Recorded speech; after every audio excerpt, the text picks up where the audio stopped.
Okay, it's February 16th, and I'm visiting with my oldest sister, Jeanne. February 16th, 2016. Jeanne just celebrated her 87th birthday, and she did it by having her knee replaced a few days later. And I'm at her home in Sturgis, South Dakota. And she's amazingly resilient. And just after a week of her surgery, she's up in great spirits and had a very successful surgery. And she's ready to talk a little bit about what she remembers about family history. So, are you ready to go, Jeanne? I'm ready. Okay. All right. Well, let's start by talking about our parents. In other words, our grandparents. Now, in my case, the only one I really ever knew was Grandma Funk. But you have a little bit of recollection, more than most, I think, about Dad's mother and father. And I'm just curious what you remember about Dad's mom and his dad. We did not know the Cordeses very well. Dad did not believe in tribal gatherings, is what he called them. So seldom, we didn't have big family dinners or anything. But I do remember going to Granddad Cordes's house one time with Dad. I think it was Twyla and me. Now, where would that have been? In Rapid City. Okay. In town. Okay. And Grandma had cooked. I don't know how she would have known that we were coming, but maybe she did. Uh-huh. Anyway, but it was just god awful. It was mutton stew. Yeah, and I guess they ate a lot of mutton, and well, of course, we knew nothing about mutton. And maybe it wasn't as bad as we thought, but it was bad. And we were a wee bit afraid of them. Well, we just didn't know. Yeah, right. And seldom, I don't know that they ever came to our house. Yeah. I don't remember interesting. that. That's interesting. I don't think that, I don't remember that they ever did. Yeah. But it was Dad's parents, and they talked about people that we didn't really know because we didn't know our cousins. But later in life, when we were a little bit older, one summer we did go to Charlie Cordes's, and they had a daughter. Now that would have been Dad's brother, our uncle. Okay. Yeah, and then we went out there to Charlie's, and they had a daughter that was kind of our age. Yeah. And we stayed overnight, actually. Okay. And then we went to Bennett's, and Russell Bennett gave us a ride on a motorcycle, and that was the first ride ever on a motorcycle. We thought that was pretty neat. Well, that would have been. Yeah, and later through life, we did see Russell a few times. Yeah, he was in the nursing home, and that would have been our uncle by marriage. No, that was Pearl's Bennett. Russell Bennett belonged to Pearl. Yeah. To Dad's sister, Edna. Yes. So Russell was our first cousin. Oh yeah. Okay. Yeah. Oh yeah. So but we didn't have a lot of exposure to. And then I think we grew up though, kind of by Teresa and Danker. That would have been Dad's sister that died at a relatively early age. That's when you were born and being raised for the first year or two down around Winter. Yeah, but she died later when we lived at the pot hut, because I remember when the phone call came. Okay, all right, okay. And the folks were very upset about that. Yeah, but so, we didn't know our Cordes cousins. And there were a lot of them. Oh, there was bunches of them. Yeah, and since then through life, we've met, I know Henry Cordes a little bit. Yeah. He's living down at West Hills, he and his wife. And I knew his sister a little bit, Florence, that was blind. And I think she has that had that macular degeneration. Yeah. Evidently, that carries a family trait with the Cordeses, I think. But we weren't familiar. I do have a pot holder that Grandma Cordes crocheted out of old used nylons, I guess. That's kind of special. And that would be. I don't know really. Now, even though the mutton stew wasn't very good, what was their? Do you have any recollection about their personality? I mean, were they grumpy or happy or friendly? Or I think maybe Granddad Curtis was a little tough spoken. I don't know if he really was, and Grandma was more mild and the motherly type. Yeah, I think. Yeah. And Dad, it sounds like really didn't really spend that much time with them. No, because when he was growing up, he always told us the story that there was too many kids in one house, and it was time for him to move on. So he left at an early age. Yeah, that's right, he did. And then when it came for the will settlement and stuff, they only gave him $1. That was he had done a wrong. I see. Yeah. I was not aware of that. And how did he handle that? He probably. You know how Dad was. Yeah. He'd make it work. Yeah. Right. But no, and so there was not a close family there at all. Okay. Well, we did learn to know May a little bit. May and Ernest. May was Dad's sister, and they ran an ice plant there in Rapid City. And they had a beautiful home. And one time I know we were invited in for a holiday dinner. And that had a winding staircase, and we thought it was wonderful. And I don't know what I did, but I overate or something, and I threw up down that staircase. And Mom was not a happy camper over that. And the remedy was soda in soda water. Well, that was about as bad as the illness. But no, it was. And Bernice was very, very spoiled, their daughter, and she had one room that was just hers, just loaded with toys. And we wanted so badly to go in there and play. But she got behind the door, stood there, and would not let us in. And we did not play with her toys. Yeah. I remember that. She was spoiled. Right. But an only child. Right. And later years, we got to know her. Right. Yeah. And but at that time, it was. That's interesting. Thanks for sharing those important, interesting little tidbits. Now, shifting over to Mother's family, that was quite different. They were way different. They were kind of wild and crazy. Yeah. They, I don't know how Granddad was scary. He was tall and skinny and parted his hair down the middle, and his nose dripped all the time. That's what I remember about him. Grandma was heavier. She could cook like just the world's greatest cook. She could cook, make anything work. She was a gardener. She could drag plants clear across the United States in her purse and stick them in the soil and make them grow. She could do anything. Yeah. She was a hard worker. Yeah, she was. She really was. And Mother had a close relationship with with her. Mom was close to her mother. They would visit, and when they would come to visit us, and all we had was an outdoor toilet, of course. The private place for Mom and Grandma to go would be in that toilet and shut the door, and that's their one place they could get away from the kids, till we found out they were out there, and then we threw rocks on the toilet, which wasn't very nice. But that was. Yeah. Well, people couldn't text, or they didn't telephone and have long visits, and if you ever got a letter in the mail, that was wonderful. That was huge. Great.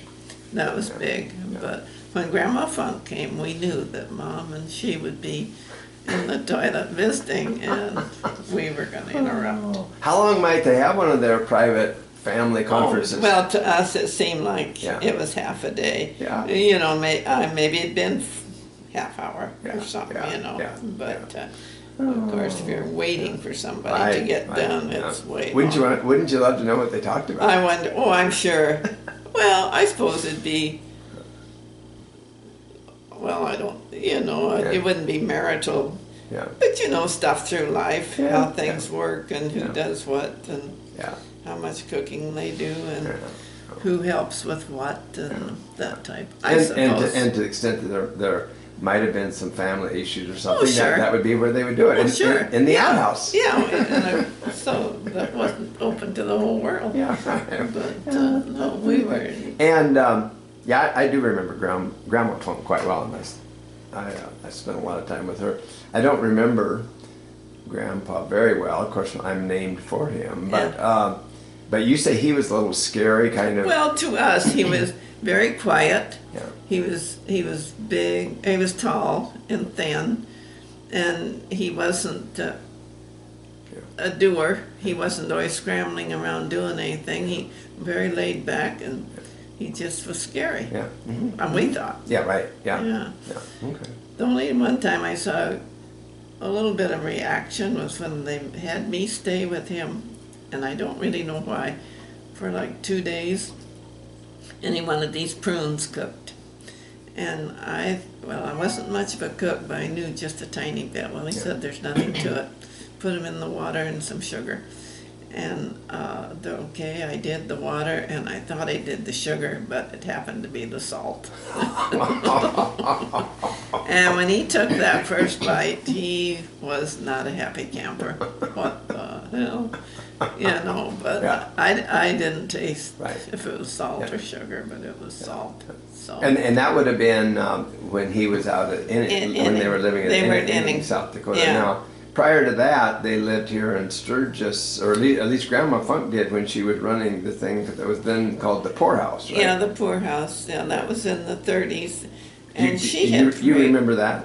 Oh yeah. Yeah, sure. Oh yeah, we would go there, and that's Poor Farm was so spooky because the residents in the house we thought were spooky, and well, they had problems, of course, but Grandma, I'm sure, fed them very well, took care of them, and she raised that huge garden and had a milk cow. She worked very hard at doing that. And then the county paid her so much per person.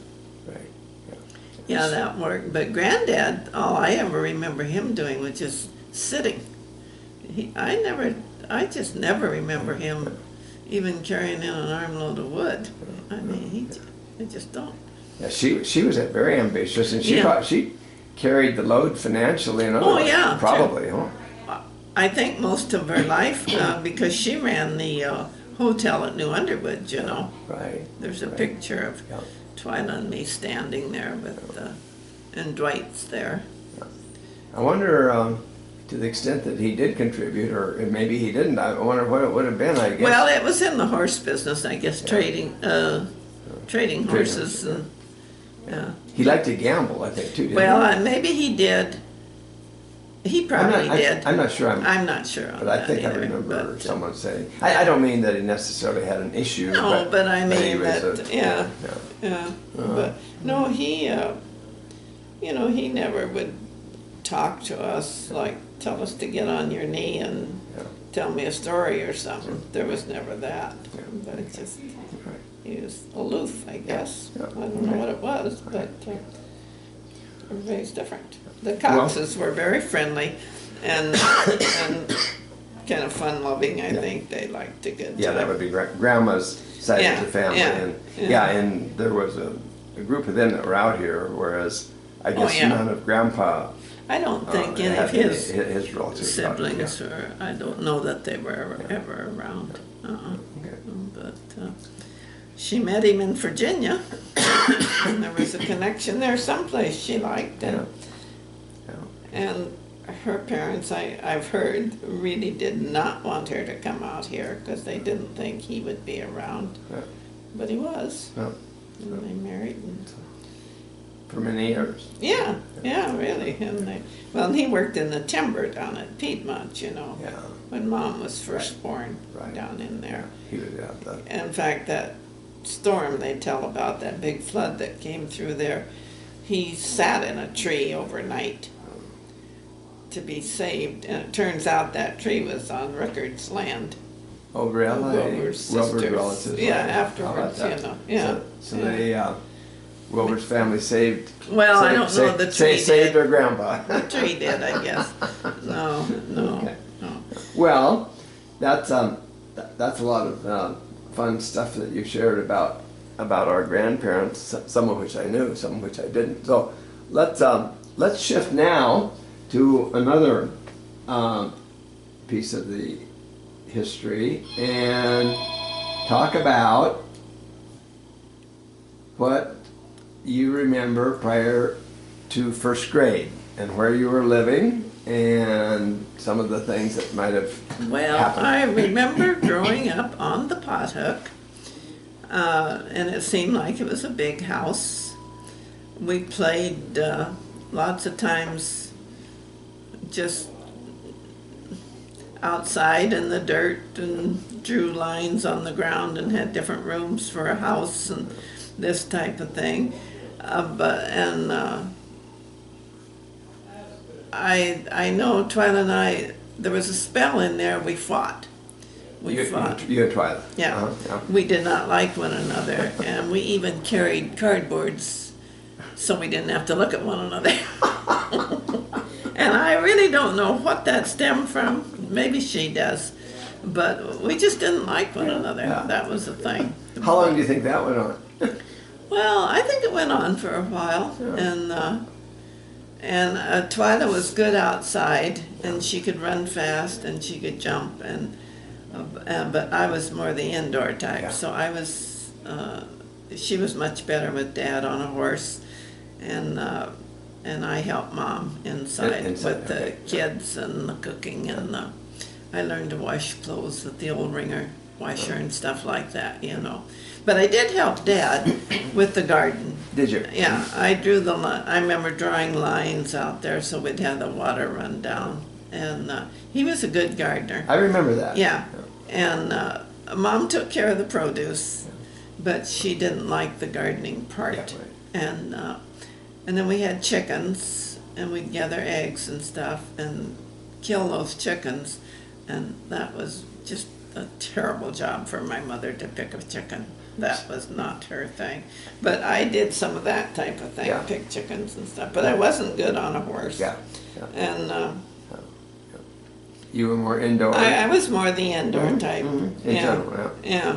Yeah. And well, I guess I thought I learned some of those skills, but Mom was a very good cook. And Yes, she was. yeah, and cooking on that old wood stove that, you know, how do you regulate a wood stove? Did she let you help cook? Yes, I did. Yeah. Well, she didn't totally because we'd made such messes. Yeah. But she would show us kind of how, and I do remember then seldom were we ever left alone. But one time, Twyla and I were there, the folks went to the commissioners, I think. And anyway, when we were alone, we both were going to bake a cake immediately. And she was going to make angel food of all things now, 12 eggs without a mixer. And I was going to make a chocolate cake. I think we had some terrible, on a wood stove. On a wood stove. On yeah. a wood stove. Yeah. I remember doing that, Right. and that had to be a mess, a terrible mess. But we agreed.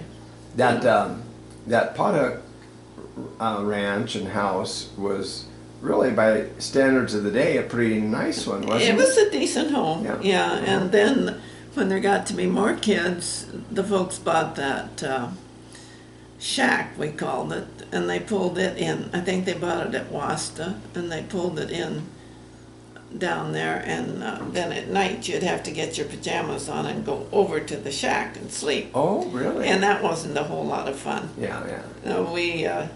Well, you'd have been scared, but and it was cold. And I know we had Dad's old horsehide coat, and it was so heavy that you couldn't pull it after you got in there. You know, you'd have to try to get it there and then wiggle under it. Yeah. But it was colder than heck out there sometimes. I bet it was. Yeah, I bet it but was. the four of us would go over there.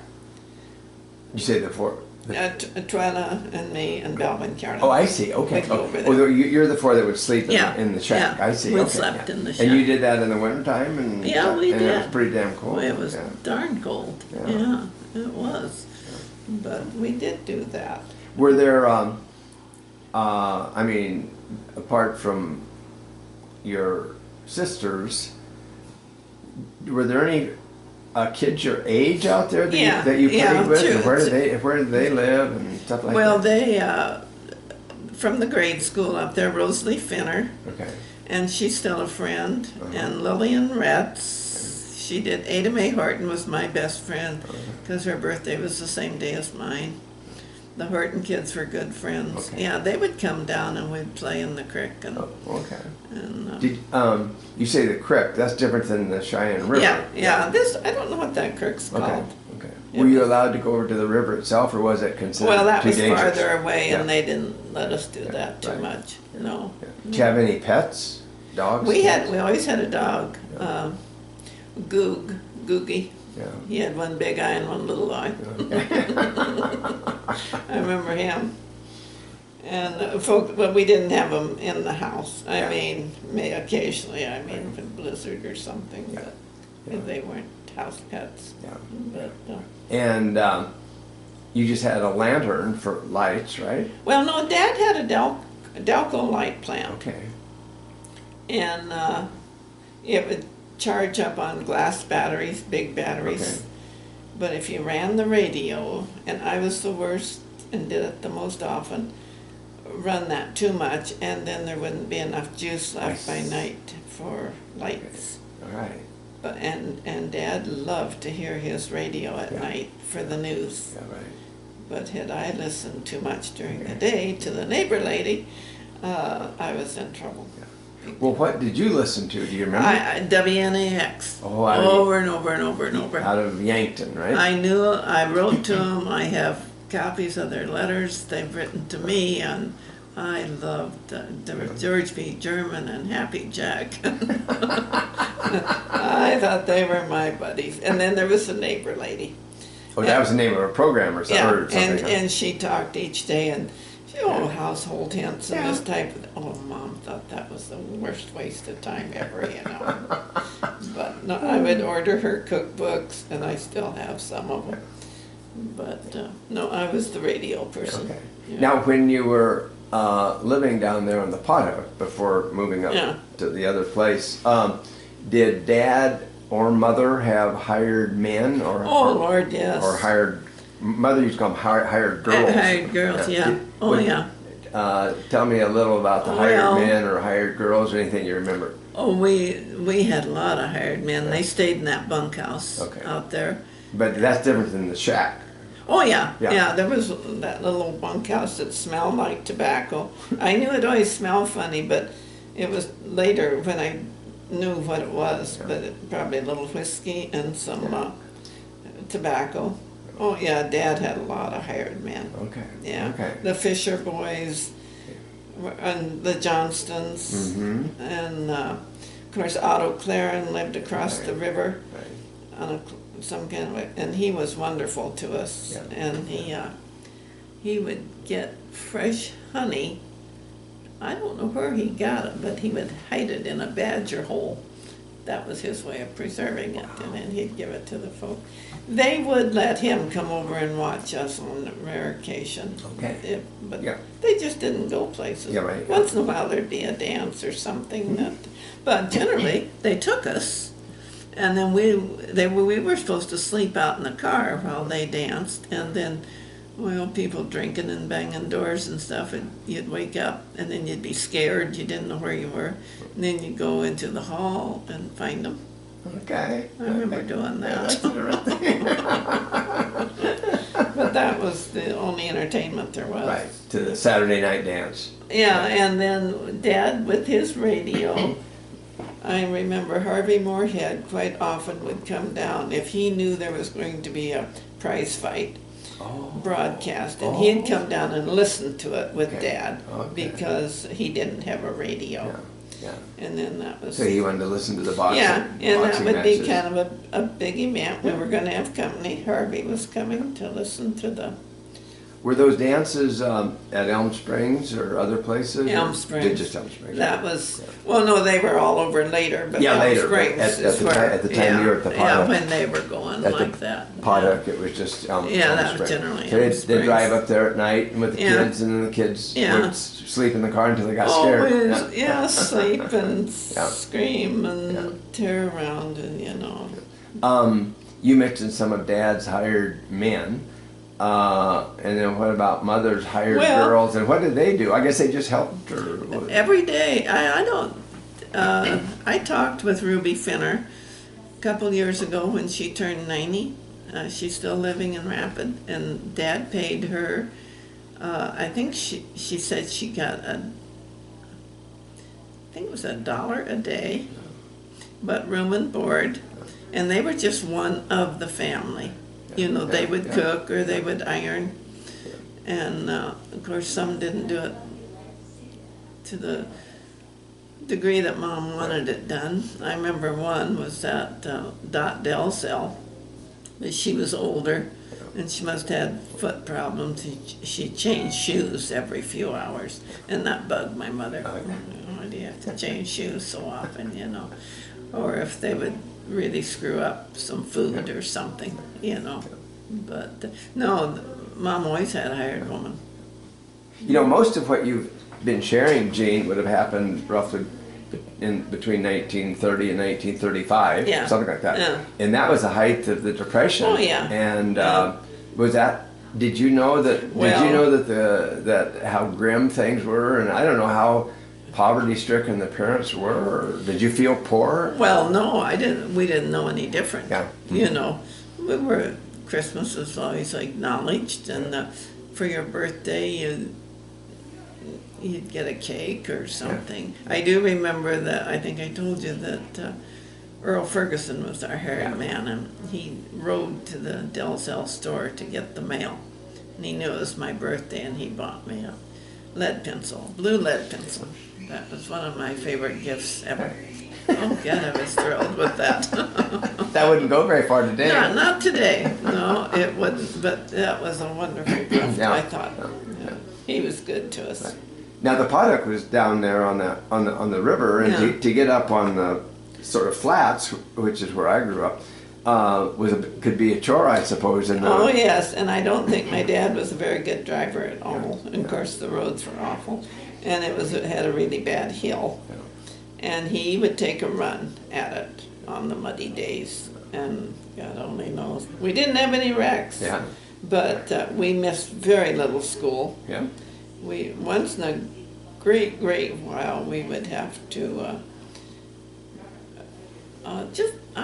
just seldom did we miss school. Yeah. But the week that Dad was county commissioner and have to go to Sturgis and stay all week, then we boarded up on top with Hopkins. Oh, okay. And I think we were rotten. It was Twyla and me, and I think sometimes Belva. And I don't think Mrs. Hopkins liked us and thought we were rotten spoiled, and we didn't like her. And okay. then we walked that mile to school from their house. I see. And mother would stay down on the paddock with the younger kids that were And not the in hired school, man, and probably. and that way she didn't have to be responsible for driving up that nasty road. Yeah, until later, then they rented that, they called it the shack. It was up there right at Del Cell. And we had some beds up there and a table, and I remember junket pudding. Mom was into junket pudding. That was kind of like Jell-O or something. It's set up fast. But she became very good friends of Eiley Horton. She lived up there, and they'd have these long visits, and the kids would get disgusted because they were talking, you know. But we became good friends with them because Mom and Eiley were just the best of friends. And then Ada Mae and I had the same birthday, and Mom and Les had the same birthday, and we were just lifelong friends. Yeah, they were good. I remember Mother talking about them. And Dad was, when he was county commissioner, then he would need to come into Sturgis, the county seat, for a week or so. Every month. Normally a week. A week. But in July, it was 3 weeks. Okay. So then he rented a cabin at the Sturgis Park. Ooh. And they would load us all up, and we would go in for those 3 weeks. So that was quite an undertaking. That's kind of a vacation for you. Oh, yeah, it was a wonderful vacation because the park had swings, they had a swimming pool, they had slides, and we were greener than gourds. But and that was really a big undertaking for Mom, I think. you moved your pots and pans, that's true, yeah. and the laundry and Yeah. all that stuff. But Dad he's always great on steak, and he'd buy some meat and then they'd cook that. But no, that was a wonderful treat. Right. Yeah, we were fortunate.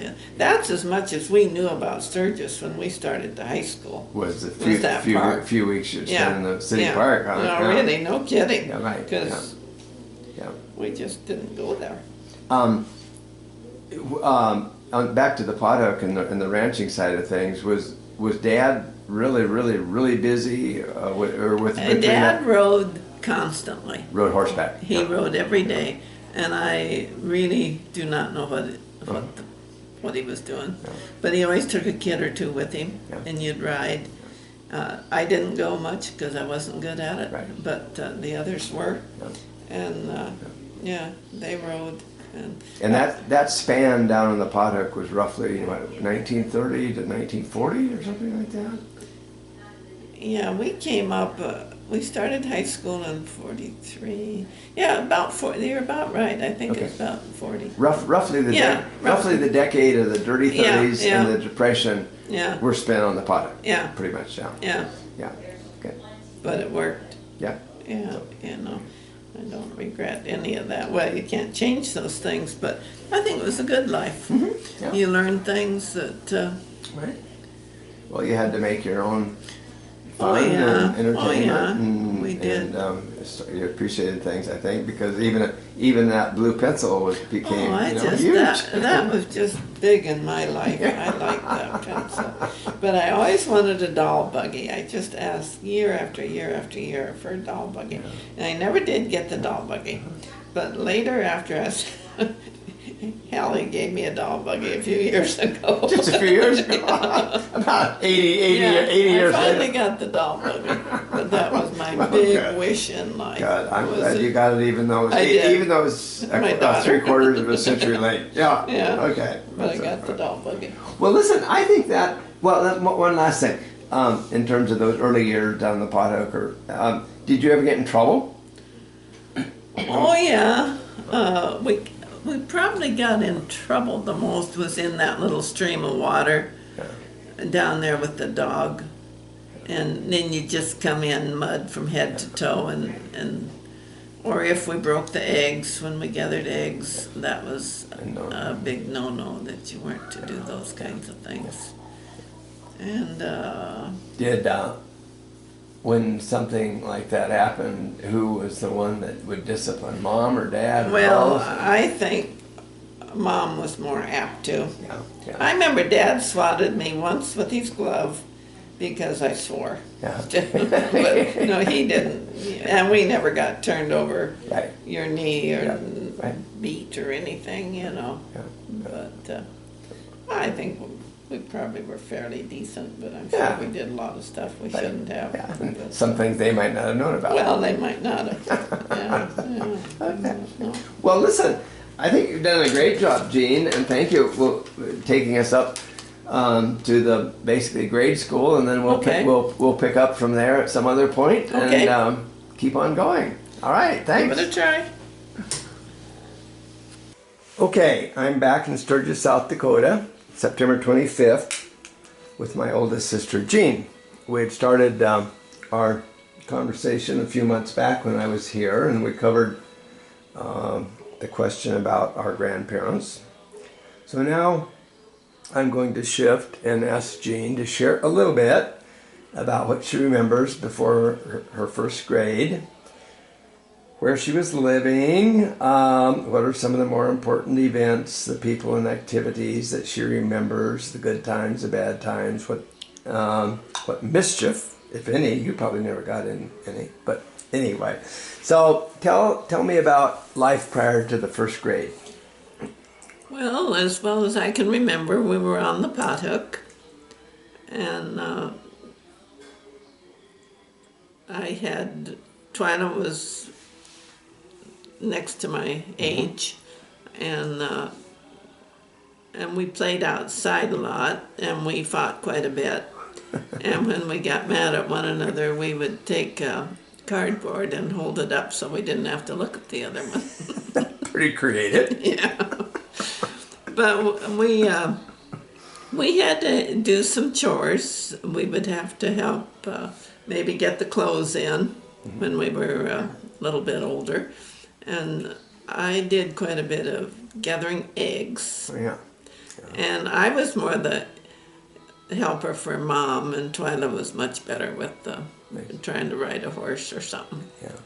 And I did help Dad with the garden, I remember, and he made me draw really straight lines if we was going to run water down there. We watered from an old windmill.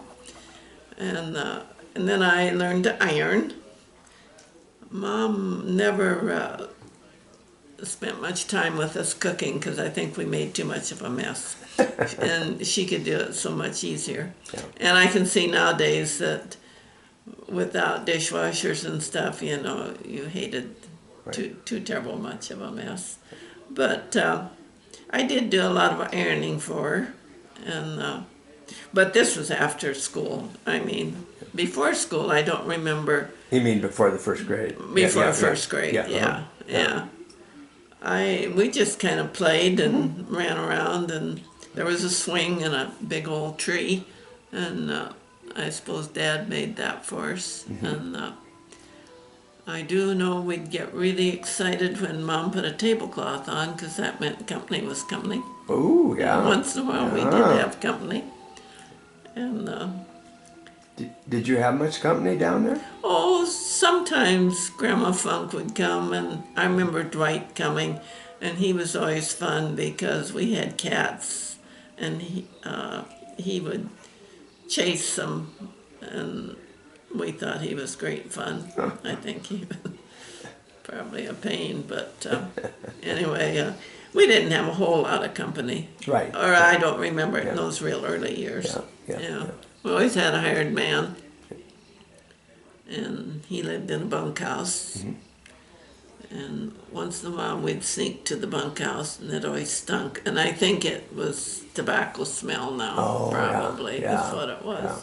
But I remember a lot of the hired men, and they were, yeah. And in terms of the games, it was mainly you and Twyla, and when you weren't mad at each other, what you just sort of play dolls or outdoors, or we did have a couple dolls, but I always wanted a doll buggy all through my growing up years, and finally, probably 15 years ago, one of the girls gave me a doll buggy. I never did get the doll buggy. That's what I wanted every Christmas. I didn't get the doll buggy.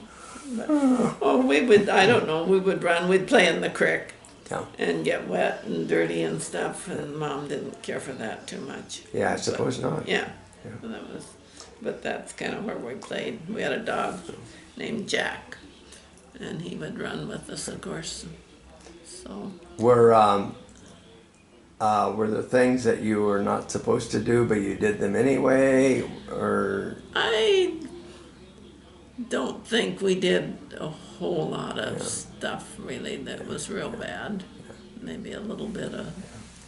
I really don't remember anything. We weren't supposed to slide down the tin roof, but that was many years later. Right, And that was. So you don't remember getting in any big trouble at least before first grade on the paddock? No, I really don't. No, it was. You have good memories of those? Oh yes, yes. It was nice and quiet, and Dad listened to the radio a lot, and I learned to listen to the radio a lot. Right. And no, it was good. Okay. All right. Good life. Well, thank you. Okay, Jeanne, let's move on then to the third question, which is about grade school, basically grades 1 through 8. You began, at least, living on the Paddock when you went to your first grade. And just start telling me a little bit about those grade schools. Well, first grade was, we were 5 miles from school, and Dad had a car, I'm sure, but the folks decided it would be best if Mom taught me that first year. At home. at home. I see. And then as she would work with me, Twyla was so close to my age that she kept sitting in on all the lessons and stuff. And finally they decided, well, just let her learn too. So that's why we were always in the same grade. Oh, I see. We and Mom taught us those 2 years, and every 6 weeks we would have to go up to the school and take a test. I see. And Lucille Ferguson was the first teacher up there. And that would have been when you were in the 3rd grade.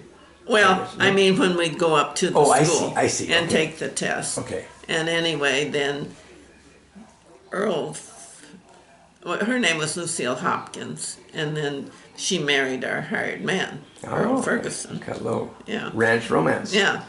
But then Dad started driving us. I have no idea what the car was, but there was this big old hill we had to go up. And if it was muddy or stuff, but he would, I think he was a terrible driver, but he would goose it, and we didn't miss much school. And once in a great while, we would start to walk home, and we'd cut across. And I know we walked it a few times through the 8 years. Would have been 4 or 5 miles. But Yeah, it was quite a little jaunt, and we were kind of spooky and scared, but we did make it. And Dad, we missed very little school. interesting. Yeah, and we went through the. Let's see, we went there, and we had some pretty good teachers, and some not so good. Going to reveal any names? Well, let's see. Lucille was very good. And then we had one we all loved. Her name was Grace Hockey, and she could dance like crazy. And she had pretty clothes, and her hair was nice, and we all liked her. Well, and then during those years, too, when Dad was county commissioner, then that week, Mom, well, we only had one car, and Dad was in Sturgis with it.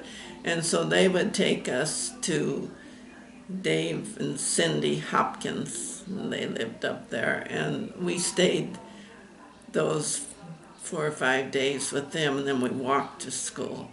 And that was very, very close to the school. Well, it was probably a mile and a half. Oh, okay. But we did walk, and I think we were a pain to. Yeah. They thought we were too fussy, and we didn't like what she cooked, and I think we were a pain. But we did stay there, and then Dad would pick us up on Friday when he came back from Sturgis. Well, I'm not quite clear on one thing. Would Mother be up there with you? No, it would just be Twyla and I would stay. Oh, I see. Because he had the car. He had to the go car. to Sturgis, and Mother stayed down in the pothole. Well, and there was always a hired man to cook for. Yeah, right. And she had no way to get you to school. No, I see. no, Okay. No, and so we did that, and then in later years they rented a little shack at Del Cell, and we called it the Shack, and we'd move up there, and and then Hortons lived right next to it there at the store, and Mom and Eiley Horton became great friends, and we were good friends with the Horton kids, and we had a lot of fun that time being up there with them. And then the Retzes ran the Dalzell store. It was right there. And we'd get disgusted if Mom went over and talked too long to Mrs. Retz. But I remember it was a new pudding came out called Junket. Junket. Okay. Junket pudding. And we thought that was wonderful. She made it with milk, and we would stay that week, and then we would go back when Dad got back from the commissioner thing. Okay. And so he would drive you up that hill every morning, and then he would come get you and get us at night, late afternoon. Yeah. Okay, interesting. But we didn't miss hardly any school. We had a pretty good school record.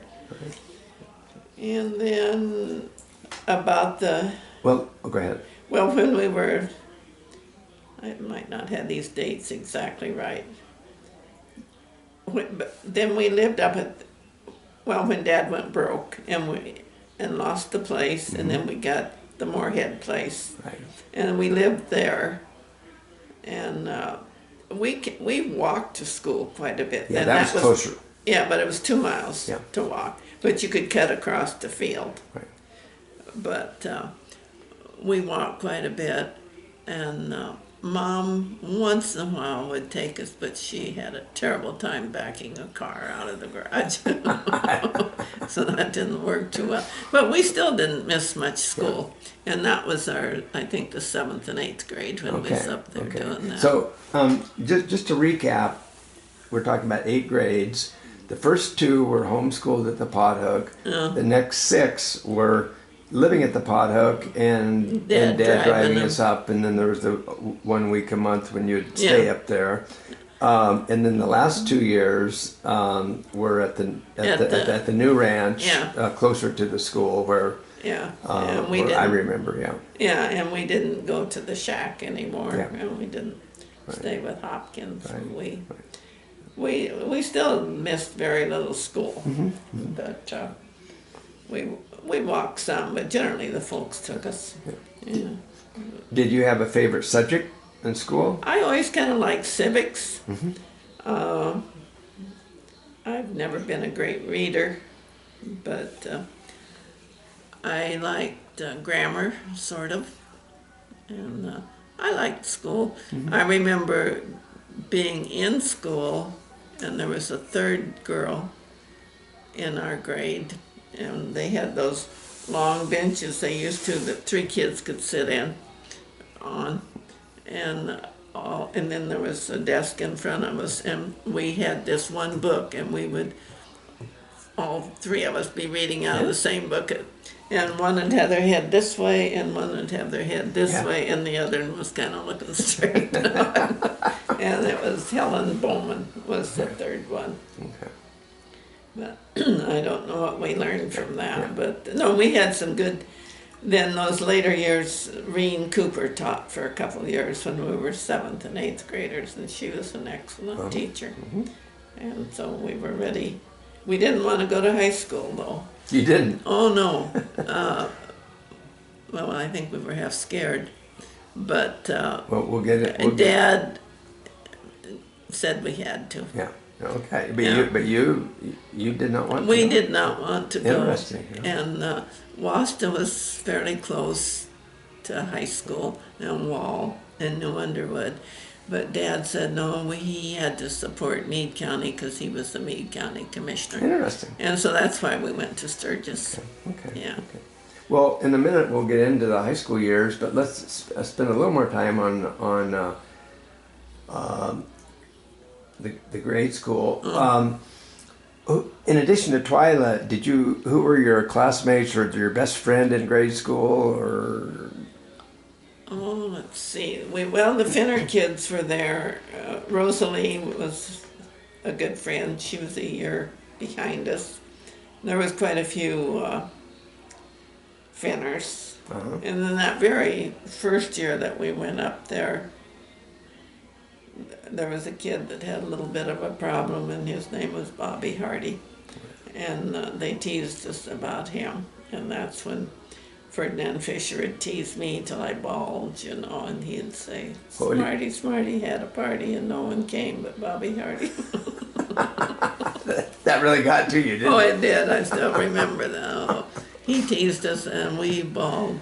Oh. But no, basically, we had one teacher, Alice Delzell, that had a boyfriend in Rapid City, and he would drive out to see her and park at the school like of a morning, and he might be there 4 hours, and we thought it was wonderful because we just went wild.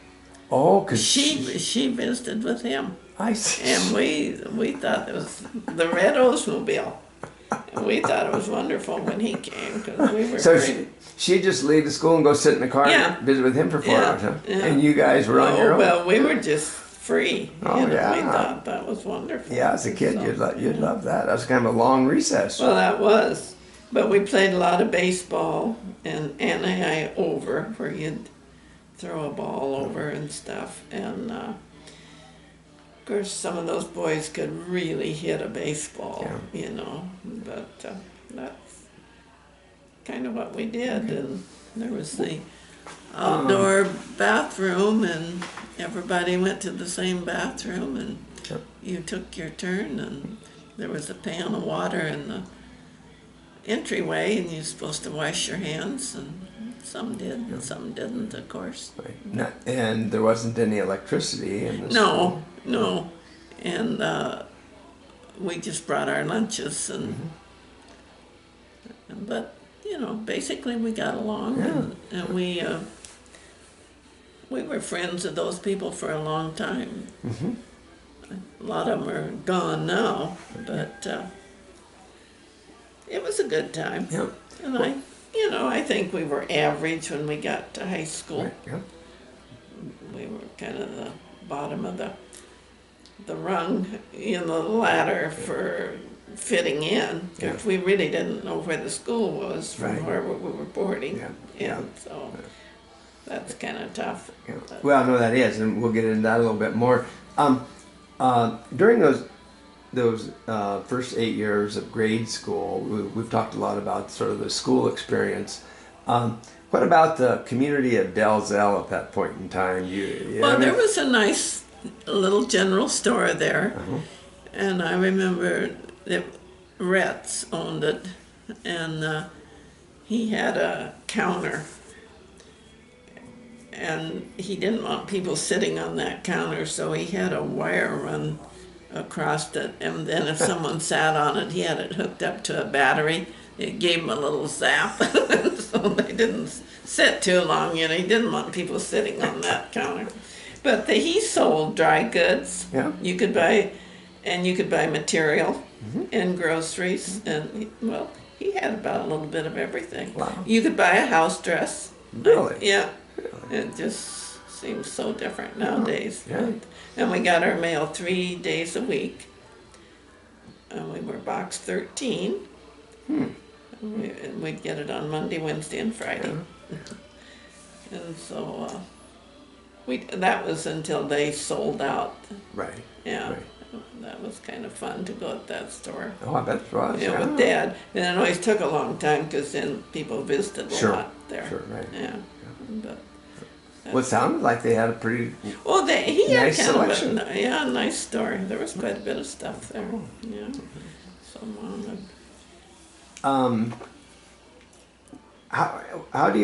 would you describe our parents' I guess economic status and living conditions and stuff at that point during those 8 years for you?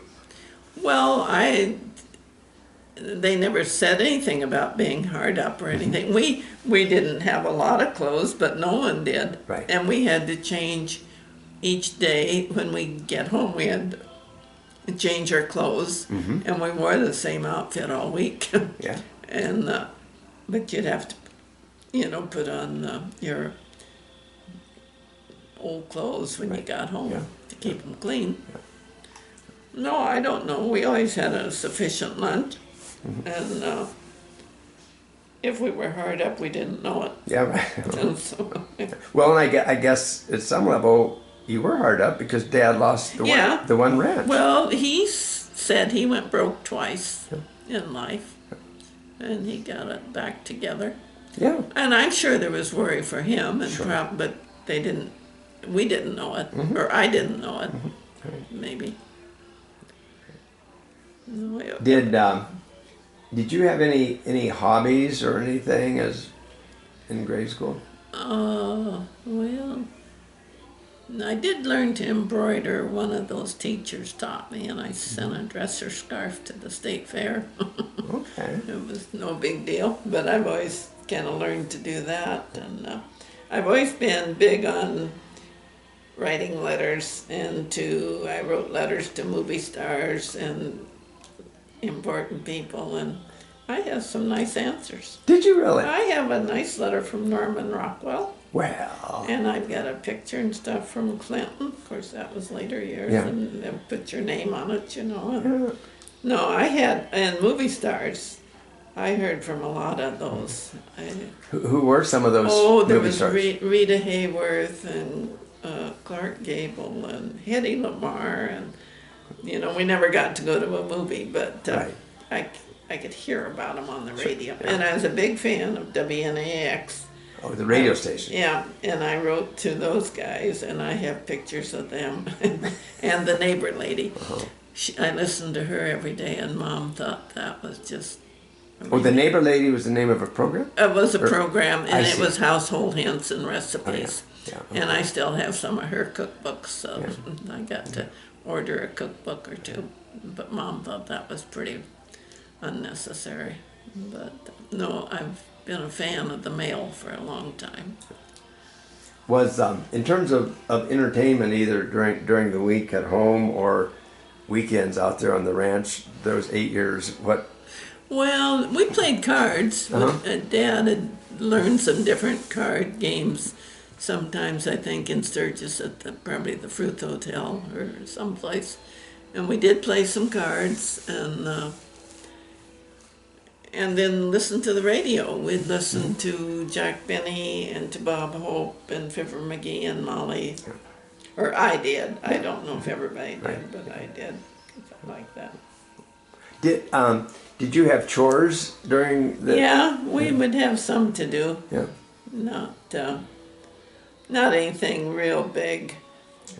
I think we'd have to feed the cats and the dogs, and I know I had a chore to gather eggs.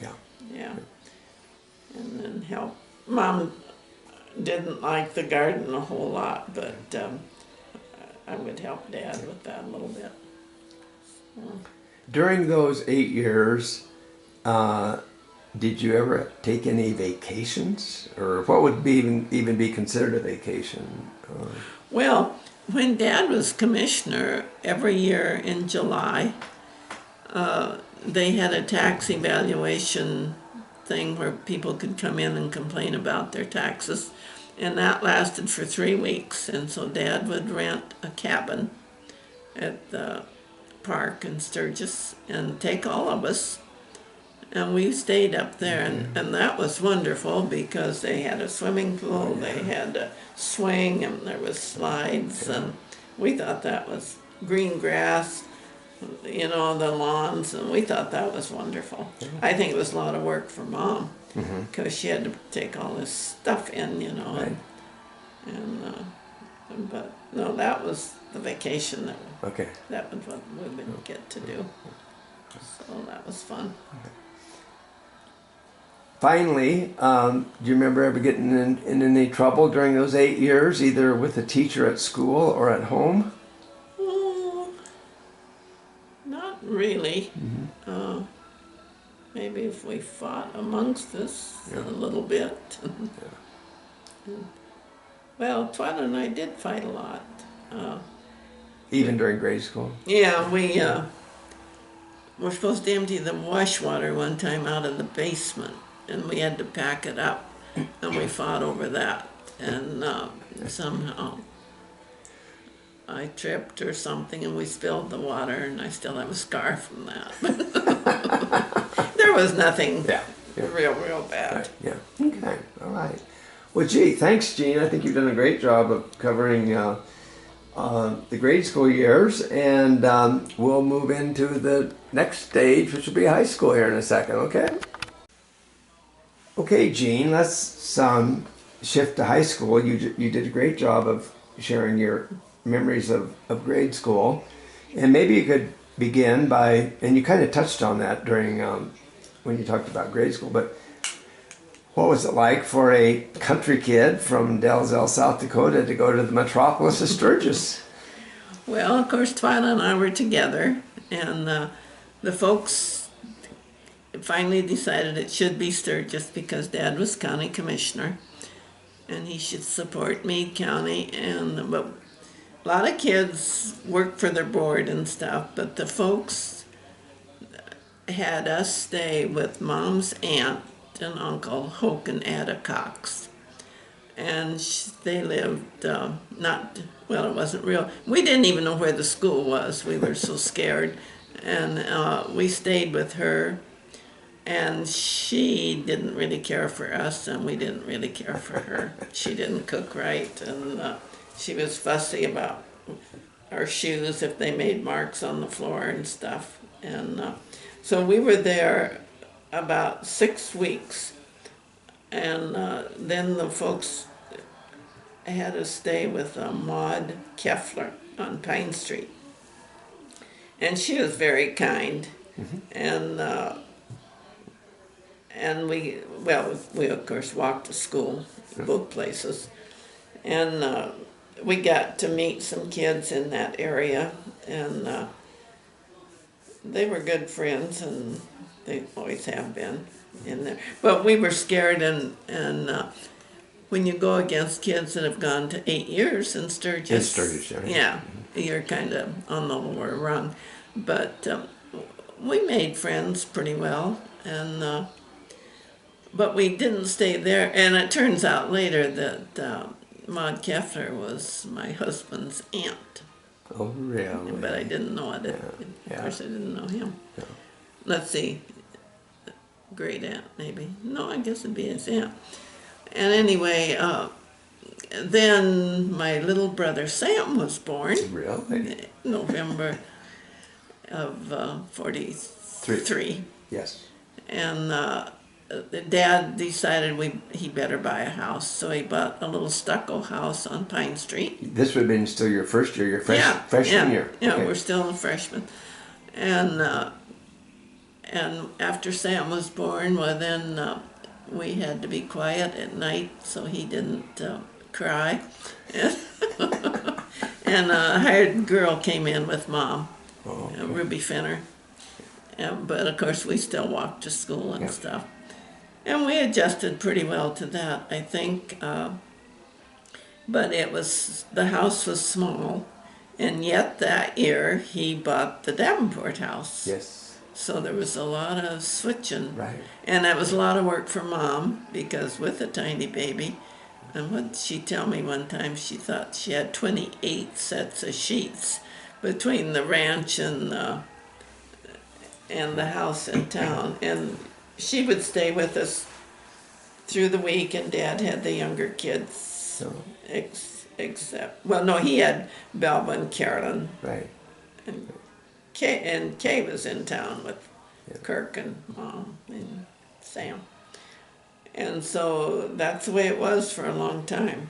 Well, yeah, just to see if I can summarize and capture that, that would have been the 1943-44 school year, and of course it was a major adjustment for you and Twyla to go to high school in the big city. It was also a big adjustment for the entire family, because up to that point Mother and Dad had been together as a couple, living together, but then for the subsequent X number of years, Dad was out on the ranch, initially sending Balva and Carolyn to school, and then later the rest of us migrated out to Dalzell to go to grade school, but Mother stayed in Sturgis. Okay. Yeah, she was in town. And I think Mom, to some extent, kind of enjoyed it. She met some different, the McFarlands were there, and Taroons, and Marie Taroon, besides Walter Taroon. Yes. And Marie was Dwight's mother-in-law. Right. Yeah. But she never was one that played bridge or didn't join bridge game or cards or anything, but she worked hard at it. Yeah. And then we would walk home at noon and have lunch. Walk where? Home. Oh, I see. Okay, yeah. Yeah. And I do remember when we were at the Pine Street house, she needed an ironing board.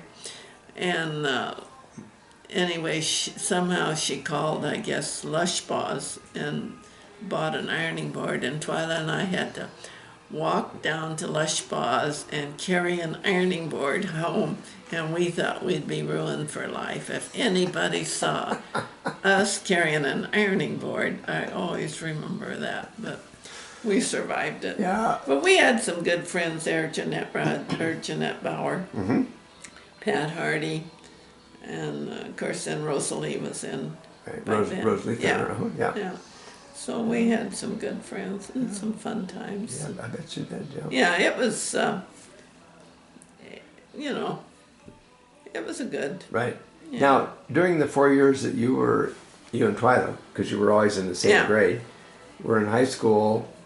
Balva and Carolyn were always out at the ranch. You never overlapped with No, them in no, in Sturgis. Okay, okay. no. I wasn't quite sure about No, that. Yeah. no, we, well, you know, we weren't the most popular kids in the block, for sure.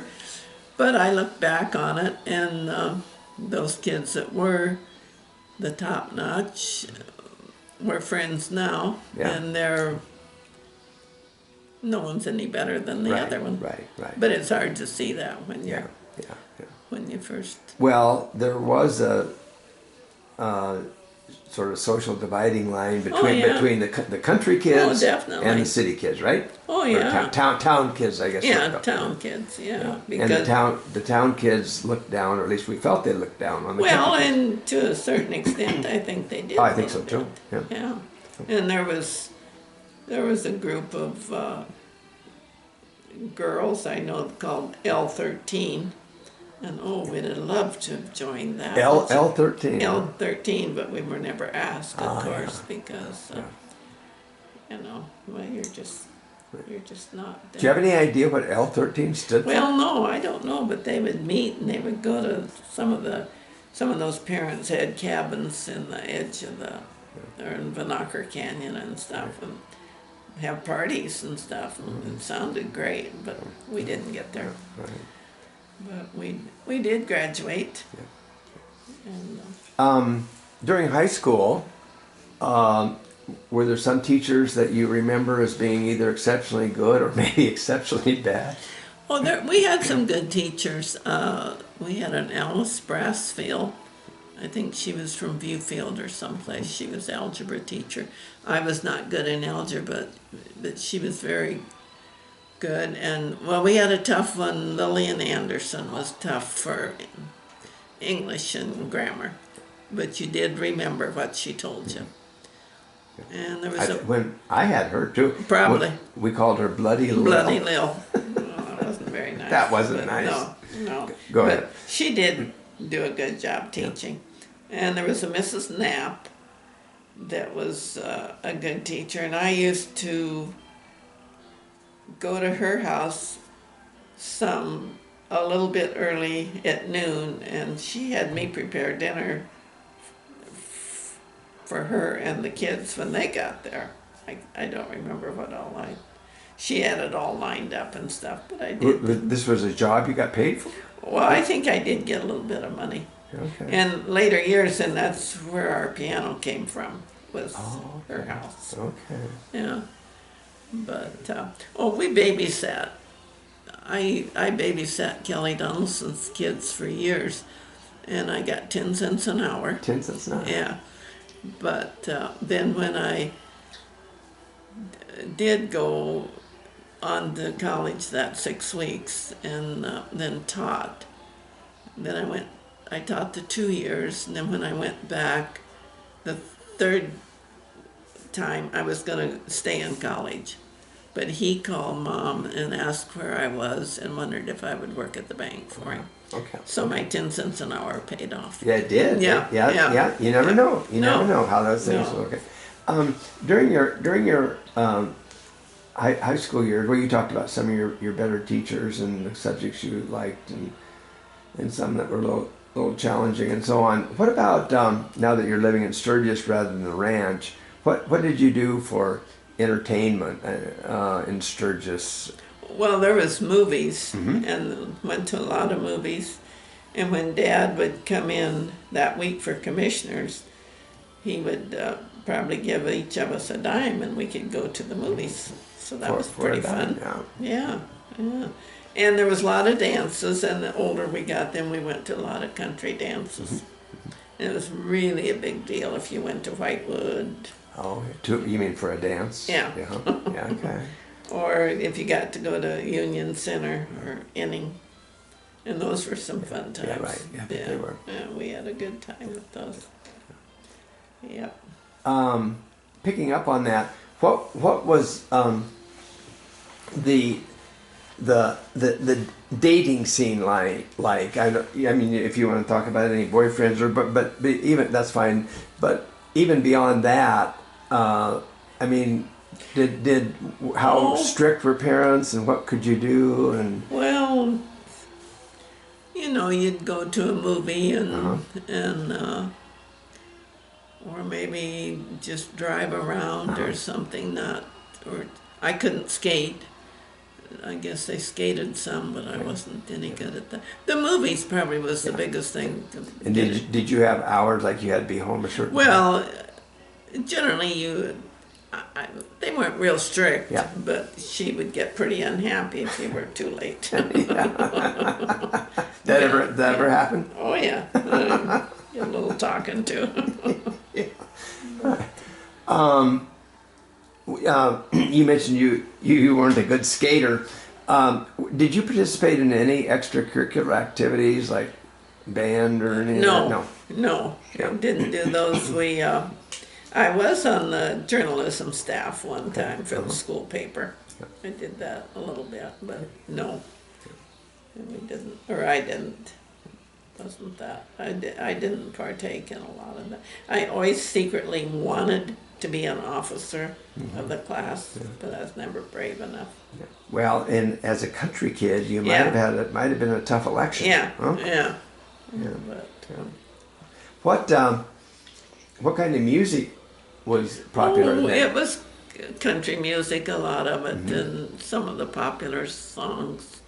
I can't think right off, but and when you went to the dances, I know Siska Borg played at Inning, and we loved to hear her. She was a horn, she played a horn, saxophone, and it was a big deal if somebody asked you to eat supper with them.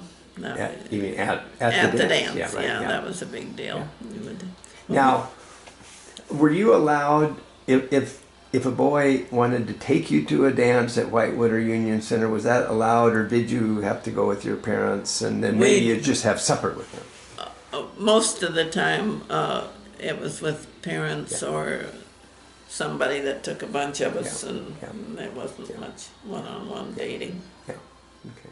Okay. And you talked a little bit about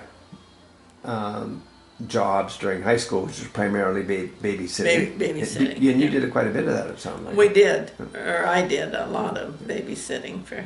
Did you try to save your money, or did you have a special thing that you were? No, I think I spent it probably as fast as I could. Well, yeah, right.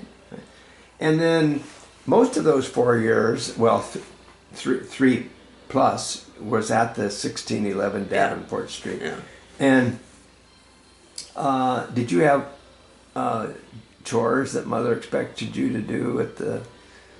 Oh yeah, well, I generally ended up in the kitchen most of the time, a lot of that, and not. She did most of it, I think. Yeah. Yeah, I still did some ironing, and but no, she did actually. I think most of it on that. Because the neighbor did the mowing the lawn, Kincaid over there mowed and did all that, for her. And we didn't have a garden or anything. So. When you were talking about grade school, your big vacation, so to speak, was to go to Sturgis Yeah, for that was. a week. Now you're living in Sturgis. Yeah. Did you ever have any vacations during those 4 years? Anywhere out of state with the parents, or do you? The year I graduated, I went with Mom and Dad to Rock Springs and to visit the ranch that Dad used to work on. Did that, and no, I don't think we ever traveled very much. Just Finally, have any memories of high school that were particularly funny? No, not that I can think of right off. Particular mix up or disaster or anything like that, huh? Okay. Not. We took Comac for couple, 3 years, and I'm sure we had a few wrecks there, but nothing Right. real bad that Right. Mom would have to come and fish us out or anything. And then during those 4 years, in the summertime, and on most weekends, would you go to the ranch or not? Well, it just depends. See, there was only one car, Yeah. and sometimes there was a need for Dad to come in with laundry, or for Mom to have it done and him to take it back, or groceries. But a lot of times, we were in there. I remember one Thanksgiving. It was the worst Thanksgiving ever. Everybody was supposed to go to Grandma Funk's at Enning, and somehow everyone did but Twyla and me, and we were at the 1611 house, and I think we had a can of tomato soup. That was your thing. That was bad. That was we ate it that day. No. Oh, that's funny. Something came to mind I wanted to ask about. In terms of, oh yeah, so I never realized this. One car, and Dad had it at the ranch. So Mother's in Sturgis, but without a car. Yeah. And she just walked. Well, that's why we had to carry the ironing board. Okay. There wasn't any car. Well, and I think she sent us quite a bit for groceries. Yeah. Some, especially when, you were little and stuff. And, well, and people, though I know the milk was delivered to the house. Okay. And you could get a grocery store to deliver your groceries. So Mom would order that stuff, and then they'd bring it up to the house. Okay. So. Okay. She did just fine without a car. Oh yeah. And plus, she didn't like to drive it. Well, I don't think she did like to drive too. And then, once in a while somebody had come along with a car, and well, I remember that Joyce Wise stayed at our house, but she's more Belva and Carolyn's age. Right. And then she would take Mom, but she was a wild and crazy driver. And she would upset Mom's groceries because she'd turn the corners too quick. Mom wouldn't be very happy with that. But, and then we used a Bates Grocery a ton because we could walk up there. And whatever we needed or she needed, she would send us up there. And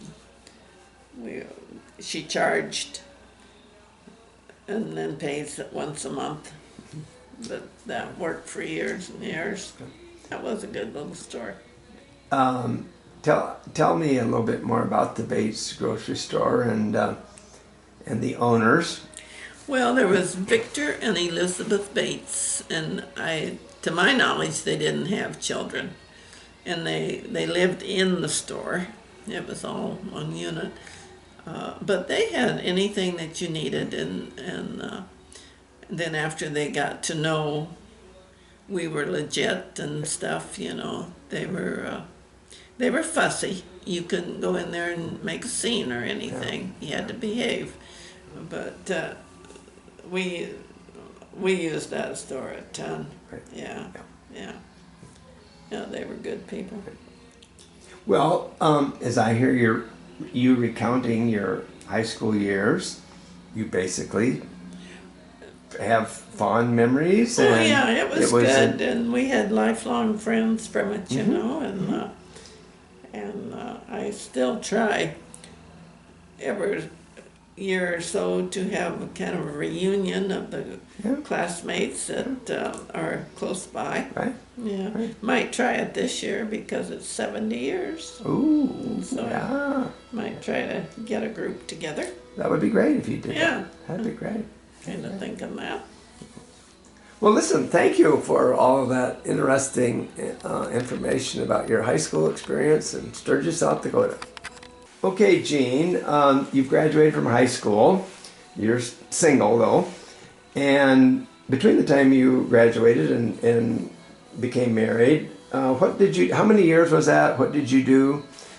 Well, I graduated in 47 and was married in 53. Okay. And right out of high school at that time, there was a teacher shortage, and you could go to BH for 6 weeks, and if you passed the test, you could become a rural school teacher. And so that's what I chose to do. Jeanette Bauer went with me. There was several of us, Betty O'Connell, and anyway, we went and we lived in the dorm. We didn't have a car to get to Spearfish, but somehow we got there, and we lived in the dorm, and we went those 6 weeks. We passed the test, and then I was hired at Prairie View School, and it was Joe Harrington was one of the. And Prairie View is located near where? Well, it was still in Meade County, but it's out by the air base. I see. Sort of, and I was, I guess, too dumb to be scared, but I had 11 kids that first year, all 8 grades, and I was just 5 years older than the 8th grader. And I look back on that and I think, geez, why did anybody hire me? But anyway, Dad took me out there, and I stayed at Harrington's, and all 4 of those kids went to school to me. So it was a lot of me and them. But I was upstairs, and they did have running water. And I walked to school because it was just about a half a mile. Oh, okay. I walked up there. But you had to go early enough to get the heat started, and you had to sweep the floor, or shovel the snow if there was any, and kind of keep stuff clean. And they were good kids, and I didn't, a couple of them were kind of noisy, but I never had any big problems. And Joe and Harriet were wonderful. And Joe had a huge voice, and he was always hollering loud. But and Harriet's mother stayed with them, and she was this little grandma that moved fast and worked fast, and you could always hear. She couldn't hear. You could always hear Joe, Grandma, and he did a lot of that. And Harriet did. She could sew like crazy, and she sewed a lot. And I remember the 49 blizzard. Oh, yeah. We were snowed in, and no electricity or anything. But How long were you without that, would you guess? oh, we were without it probably a week or so. But they would turn the gas stove on in the kitchen at night, and we used that for light, and we'd play cards. That was our entertainment. And but during those times, if the teacher could get to school, it would count as a day of school. And so there was only one day that I didn't get there. I could walk. And there was a little thing in the Sturgis paper that's told about me only missing one day of school. I still have that. So, and they were good, and they were friends. I stayed there both years, and they were friends all through the years. And Harriet's still living. She's like 100 and Wow. 3, I think. She's in Belfouche. 3 of her children have died. And there's just one living. But it was a good experience, and I went to a lot of movies. And I would come to, they would take me to Rapid City on Friday. I'd ride the bus to Sturgis, and then be up here for the weekend. Then I'd get back on the bus on Sunday night, and we'd go back to Rapid City, and they would meet us. Yeah. And generally Jeanette was with me, Okay. because she taught nearby too. Oh, she taught nearby. Yeah, yeah. But in that blizzard, we came up that one weekend, and then the roads all blew shut. And to get back to those schools, I don't know how we made the connection, but there was a guy, Harry Marshall, and he had an airplane, and he flew us out there. Oh my gosh. And he lit in the field on a snowbank there for Jeanette, and then he flew me, and then we walked to our houses. Wow. And I wish I could remember what we paid him, or if Yeah, we paid yeah, him. right, Well, I'm sure we must have paid him something. So we didn't miss hardly any school, but Interesting, yeah. that was a wicked winter. Yeah, right. Now, when you took these weekends, and usually Jeanette to stay in Sturgis, you stayed at 1611, Yeah. and Mother was there, I guess. Oh, a lot of- most much of the time, Yeah, yeah. But of course, at that point, you were Well, I was old enough an adult and on your Yeah, own anyway. yeah. Did you say you taught 2 or 3 years? Two. 2. Okay. 2 years there. Okay. And then they wanted me back the third year, and I was thinking, oh, maybe I'll go back to school and get a little better certificate. And that's when Kelly called Mom and said, what is she doing? And then he called me, and I decided to quit school and go to work at the bank. Okay. Tell me a little bit about your work at the bank, what you did, how long? Well, Kelly was the boss, and you started out posting people's accounts. You had to sit at this machine, and you'd put in their balance, and then you'd post the checks that they had written, and then subtracted it, and then you had to balance each day. And I did that for quite a while, and then I worked my way up, and I was head teller when I quit. Oh, were you? Yeah, and I quit then in '53. You worked there for let's 4 see. years about? Yeah, about 4. Mm-hmm. Yeah. But that was a good place. We great bosses. Laverne Mitchell and Kelly Donaldson and George Milne, and the tellers, rest of the people that worked in there were still friends, and we had some fun times. Yeah, it was. Now, you're now an adult working at the bank. So did you live at 1611? I still Davenport? was there. Yeah. Yeah, and we'd walk home, or I'd walk home at noon, and we'd have a lunch. Okay. And one time, Carolyn and Twyla were in that summer, and Mom had told us, or told them, now if you're up there, you could cook have lunch for Jane. And then Bonnie Lou Strong lived at that house too, and she was working there. At the bank? At the bank. Okay. And so this one day we came home, and they had this huge salad. Well, first of all, it was blue, and but we were always starved, so we thought, we'd eat it, and it had little tiny black dots in it, and well, we didn't know what that was, but it had pineapple and marshmallows and I don't know what all, but anyway, found out later that it was blue food coloring and coffee grounds. Oh my! Oh, Because they didn't think it was necessary that they had to do that for us. so they were a little resentful of that, weren't they? Yeah, but I always remember that salad. It was, and we ate it, and then of course that tickled them because we were eating coffee grounds. Coffee grounds and what else? Well, it had blue food coloring, blue food and then coloring. it had cottage cheese, and they had pineapple. They just had anything. Were they there when you were eating it? Yeah, and they didn't especially care for Bonnie Lou. They thought she was too fussy, and so they were kind of getting at her and not thinking it was a smart trick. Right. What psychologists call passive aggressive, I think, is what that would be. No, and those people were lifelong friends too. Yeah. They were good people. If you don't mind asking, do you remember what your salary was as a teacher and at the bank? Well, I think I got $90 a month as a teacher, and then I think I started at the bank maybe 125. Okay. Yeah. But they were good to work for. Right. Yeah. And I learned a lot. I learned one thing. I knew,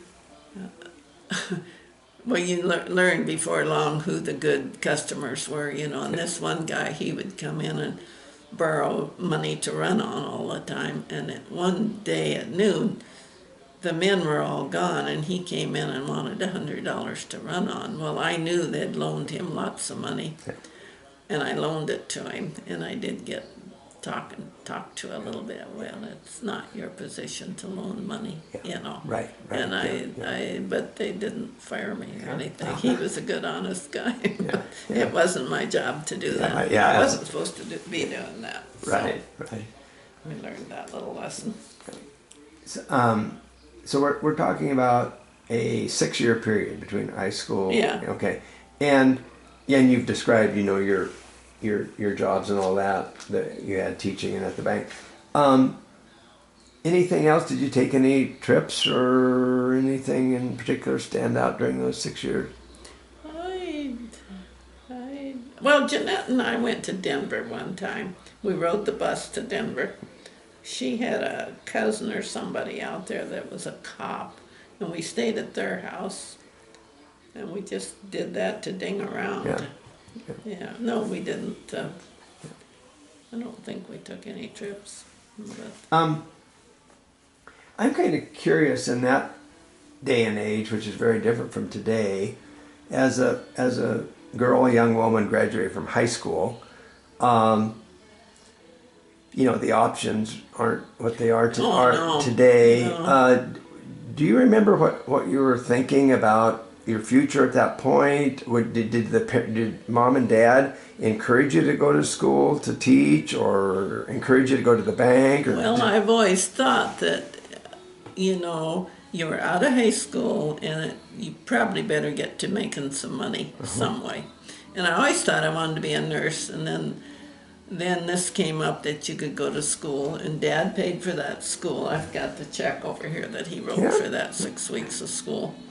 And it was time to get a job and start doing something. And so, a lot of us did that, went and then taught.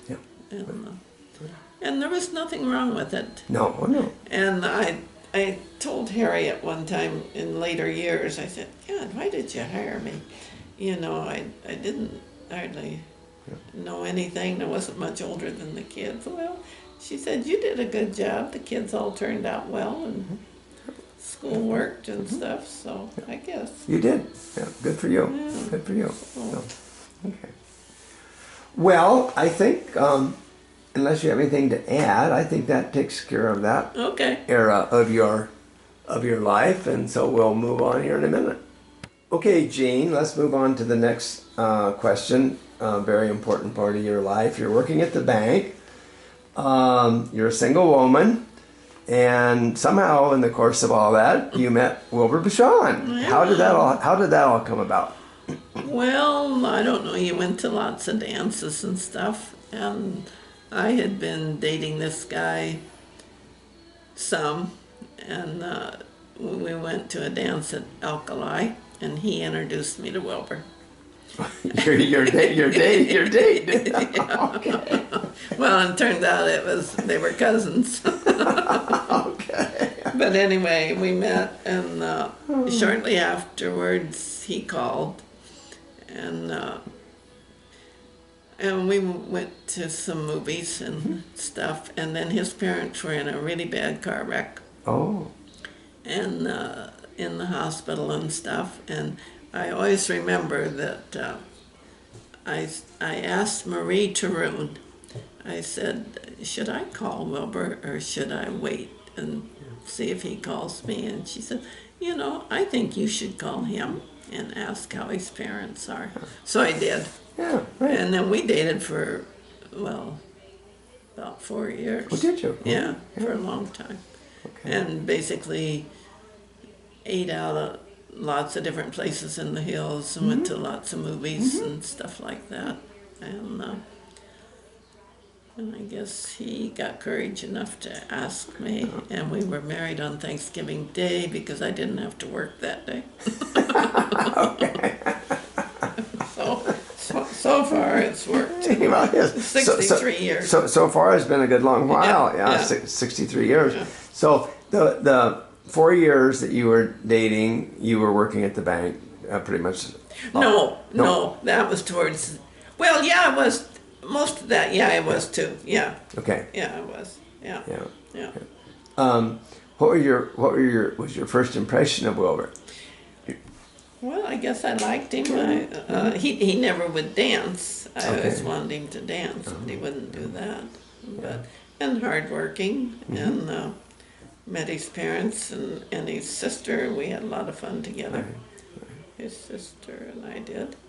And I took lessons for the Catholic Church and joined that, and it just worked out. It worked out. Yeah, Right? the folks liked him, and I guess his folks thought I was okay. Right. Maybe. Right. Yeah. Yeah. How did our parents feel about you joining the Catholic Church? Were they okay with Mom that? was a little hesitant. Was she? Yeah. Yeah. About that, because when we lived on Pine Street, we lived next to an older lady and her daughter, and they visited back and forth, Mom and them, and they told terrible stories about the nuns at St. Martin's.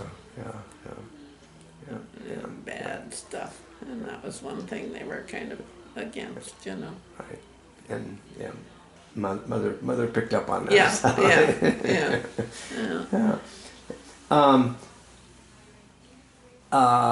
When he proposed, was it an easy yes?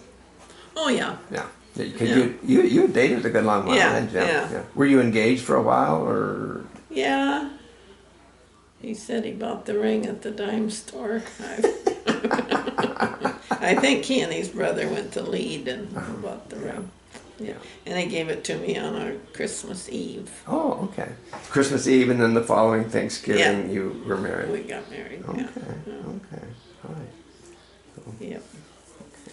Well, anything else about your matrimony and? Well, no, that was basically it. We were married here in Sturgis, and I remember Harringtons came, friends from, and I know Charlie Wilburn was delighted to come, and it was a fairly good-sized wedding. We bought the cake at Lund's Bakery.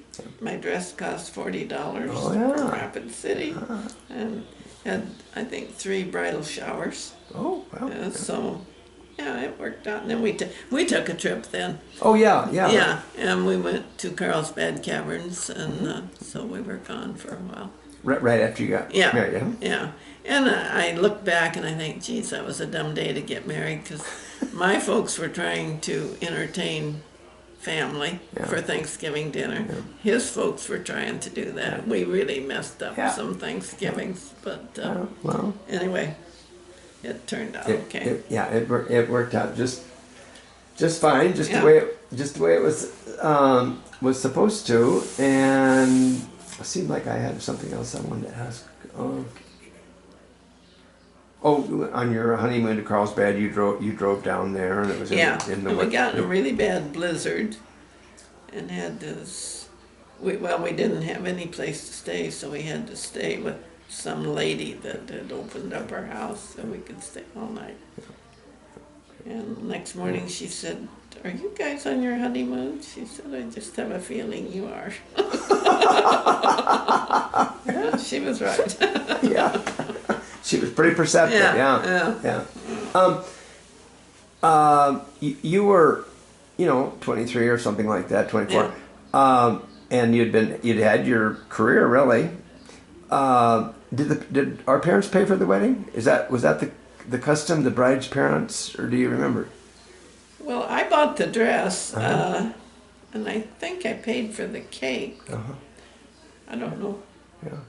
Well, the weddings in that day and age weren't as anything like today. So that if you had a cake and a dress, that's about all you needed, I guess. Well, really, we didn't need a whole lot. Yeah, right. Yeah. But I suppose that I don't know if anybody paid. Maybe Dad paid the church circle or something. I don't know. Okay, right. But it was pretty. It would be just like cake and coffee.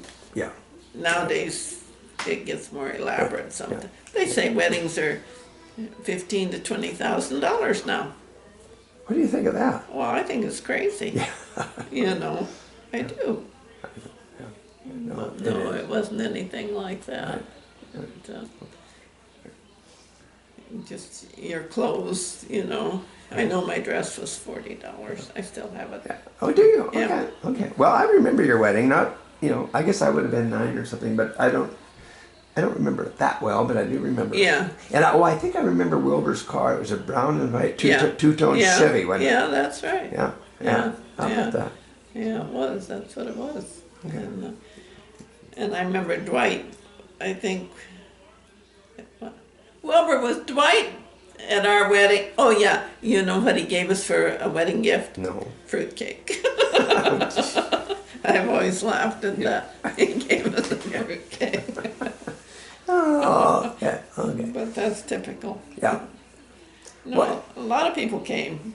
And, Yeah, I remember it being a large Yeah. event. Yeah. yeah. So, Well, listen. Thank you for Yeah.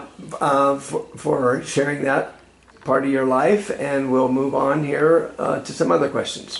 Okay, it's October 1, 2016. I'm back in Sturgis talking to Jeanne. We're going to pick up where we left off and look at the next chapter of her life, which is the longest by far between marriage and today, covering some, Jeanne, 60... He's 63. 63 years, and we're just going to casually walk through those 63 years. Why don't you begin by sharing with me where you lived during those 63 years, what your occupation was, your husband's occupation, and we'll just kind of go from there. Okay, Wilbur was a farmer rancher in Bear Butte Valley, east of Sturgis, 15 miles. And when we were first married in November, we lived in a little house on a piece of ground that he and his dad rented to farm. And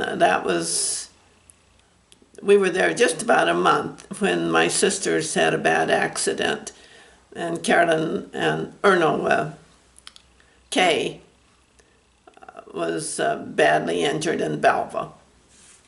And anyway, so Mom was living in Sturgis, and she and Dad had to be at the hospital for many, many days. And I came back to Sturgis and to take care of you. And Thank you. you and Kirk, and see that, I don't know if Kirk was in school or what, but Yes. yeah. Anyway, to kind of take care of stuff at home, and Wilbur spent quite a bit of time at Rapid City sitting with Kay. Oh, how nice. Because she was unconscious 29 days, and many, many days we didn't think she would make it. And anyway, and in that period of time, they were finishing, Elmer and Anna's house was being finished in Sturgis, actually in back of our home. And it was finished in February finally. And Kay did get better. She survived, and things evened out a little bit, and she came home. And then when Elmer and Anna moved to Sturgis in February that year, Wilbur and I were at the ranch house where they had lived. Okay. And so it went along that way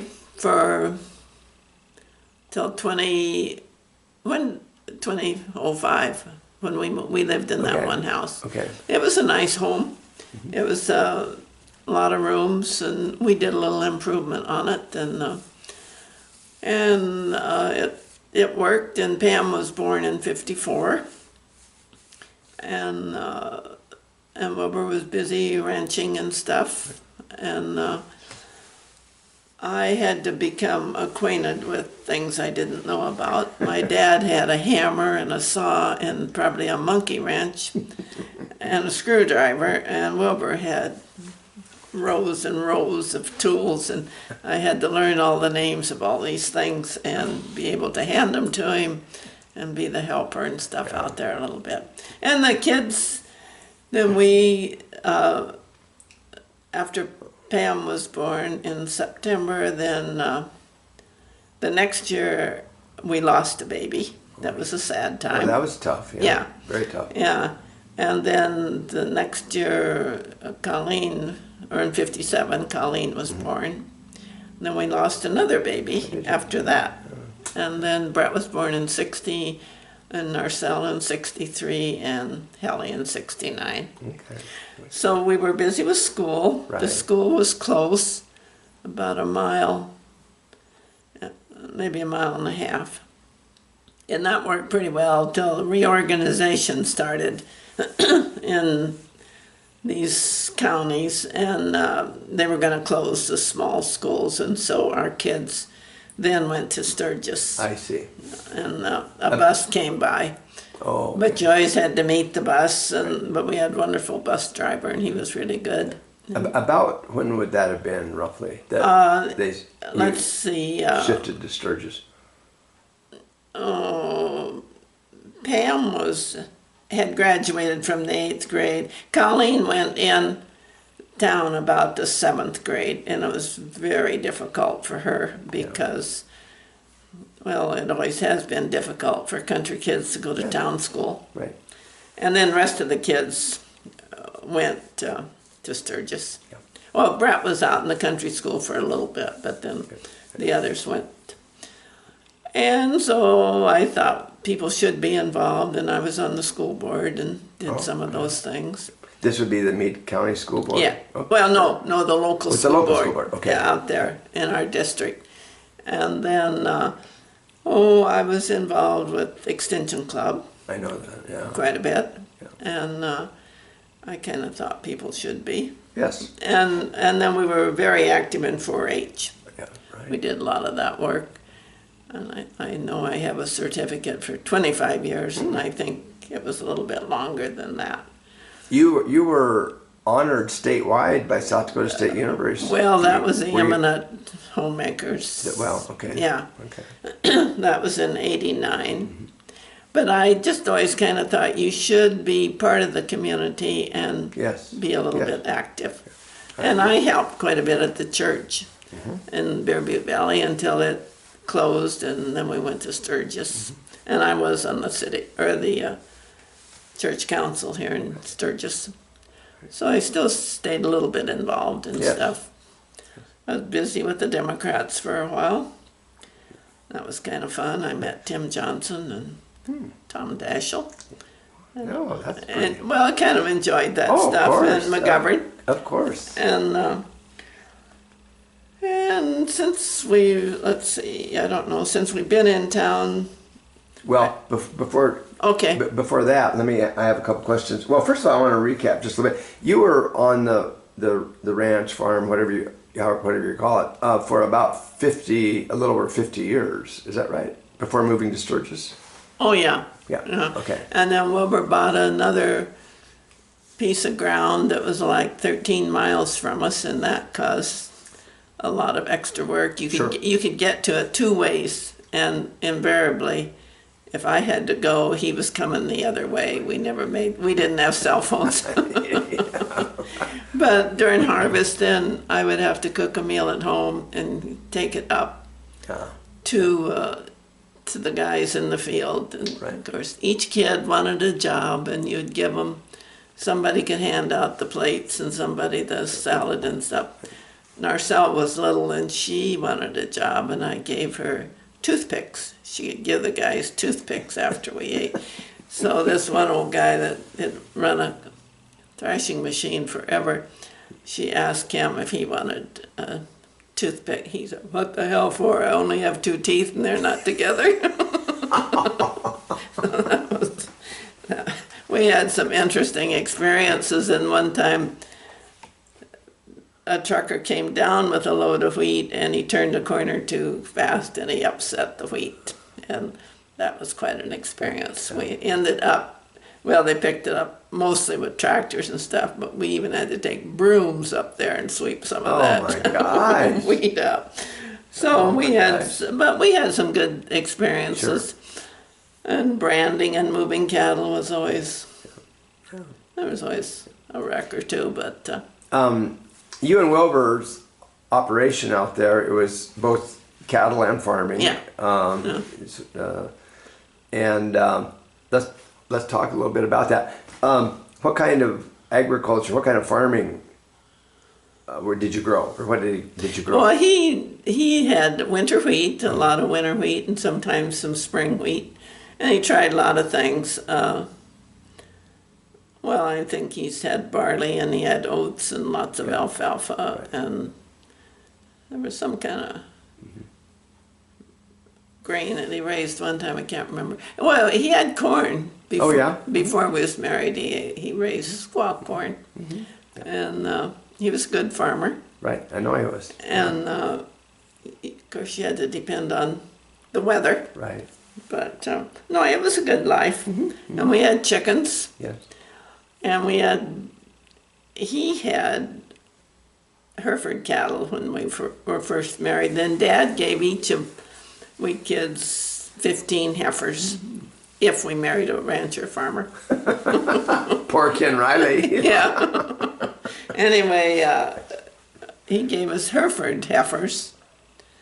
But then later years, Wilbur switched over to Angus. I see. So basically we were Angus. Okay. But it was good, Yeah. and we background calves and did a lot of chores, but it worked out. Were the chickens your responsibility or Wilbur's? Well, we kind of did it together. Probably basically mine to feed them and water them. Yeah.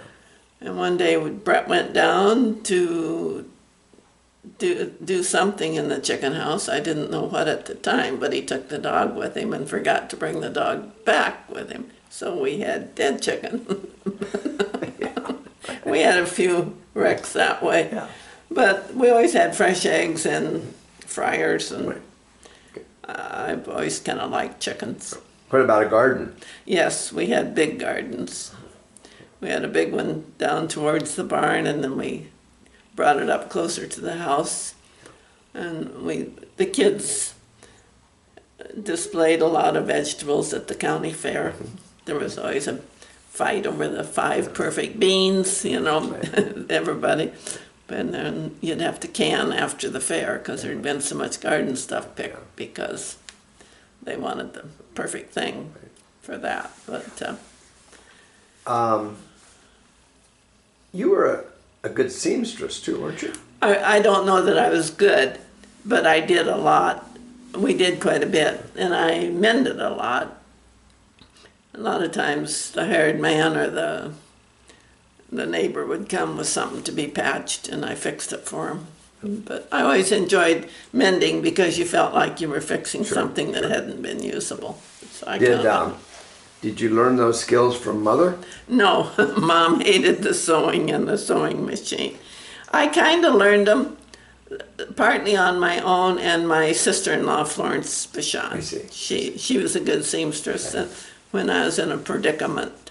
And then the kids learned in 4-H, and there was several women in the neighborhood that were good, and when we had problems, we helped one another. But we did a lot of sewing. 4-H, I think, is really a great program, and all of your kids were active, and they benefited from it. And They did. Did they win prizes and stuff like that too? Let's see. I think it was. Can't remember which one did what. I know they went to Chicago. Wow. And Brett won a trip. I don't remember if that was 4-H. Was that REA maybe? And he had a wonderful time. And they went to Brookings, and it was good to even go to judging schools. Different areas in the community would have judging schools, and they learned a lot from judging. Yeah. And then the county fair, it was pretty big at that time. And the Western Junior stock show, we had a few memorable wrecks down there, but they always learned. Right. Yeah, and they made lifelong friends. Sure. I think it's a wonderful program. I hate to see it go away. But You mentioned your community involvement in terms of, well, 4-H extension and the Democratic Party, and the school board. I don't think you said anything about your service as county commissioner. No, that was later. Okay. The kids were Okay. pretty much grown, and I decided that Grandpa Cordes had been a county commissioner in Pennington County in the early days, and then Dad was a commissioner for 12 years in Meade County, and I thought, well, shoot, maybe I could try that. And I did get elected the first time, and that was kind of an honor, really. Yes, it would be. And I was the first woman in Meade County to be elected. Cool. So, and it was a good experience. The guys were not used to having a woman on the board, but they accepted me and we became friends. And most of them are gone now except one, and I think he's in the hospital, but we've been lifelong friends. We had a lot of good experiences. Sure. Yeah. And I learned a lot too. Sure. You know, proceedings and regulations and things and how the government works. And so, no, that was a good experience. Again, part of the community service and giving back. So I've always said, when people say, how are your kids? I say, well, they all have a job and they do a little bit of community service, and they are pretty good. Good. And no one's in jail, so I feel good. I didn't know that. Well, I think you should be part of the community I agree. and do a little bit. I agree. But, the kids really are pretty good about it. You know. Given how strongly you feel about that, how do you think that came about? Was that instilled in you from mother or dad, or did you just figure it out on your own? Well, it would be mostly from Dad, I think, because he came even up to Elm Springs there as a total unknown, and but he must have. I don't really know what made him run for commissioner. Do you? No, I do not. No, but he was well respected, and I think he helped a lot with the county government. No, I don't think it was Mom, because she didn't even want to join those women at Extension. Yeah. That wasn't her thing. Yeah. She didn't. But that was a good program too, because you did learn lots of things. And I was on the state board for Extension at one time, and I've been on every board you could dream of, the Fair Board and all that kind of stuff. But you always learn from some, and it probably's done me more good than I did for them. Well, I'm sure you contributed a lot though too, and I think it's commendable to have the philosophy of wanting to give to the community, because the community has been good to you. You know? Yeah, it has been. Yeah, so that's kind of what we've done. Okay. And, why don't you, well, let me see here. Why don't you elaborate just a little bit beyond the fact none of your children are in jail? Just quickly, where each of the 5, right? Mm-hmm. Yeah. Who they married, where they live, and without going into huge detail. Okay. Pam, the oldest one, married Jay Livermont, and they lived down at Wambalee, and she first ran a little store there, a Western store. Then she decided not to do that, and she's worked for the Badlands National Park for a lot of times. And we say she's probably running the park, running the reservation, and running the ranch. Yes, she's kind of in charge. Right. But the kids, she's got 2 boys, and they do very well. Mm-hmm. And Colleen married Dan, and they lived at Highmore, and she had the 2 kids, and Dan suddenly got sick and died. And that was very tragic, because he was quite young. Oh yeah, he's very young, and that was a tough go for a long time. She stayed around Highmore, and then she started working at the ASCS office, and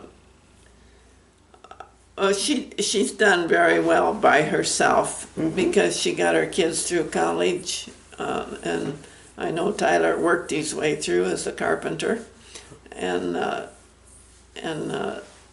to be a single mom, that was quite a challenge. Oh, yeah, absolutely. And anyway, then she decided to move closer to the rest of us, and she moved to Kadoka, and she's still been with the ASCS. And her kids are doing well. Leah is teaching at Timberlake, and she has a little boy, and he's 9 or 10, I think, and he's active in sports.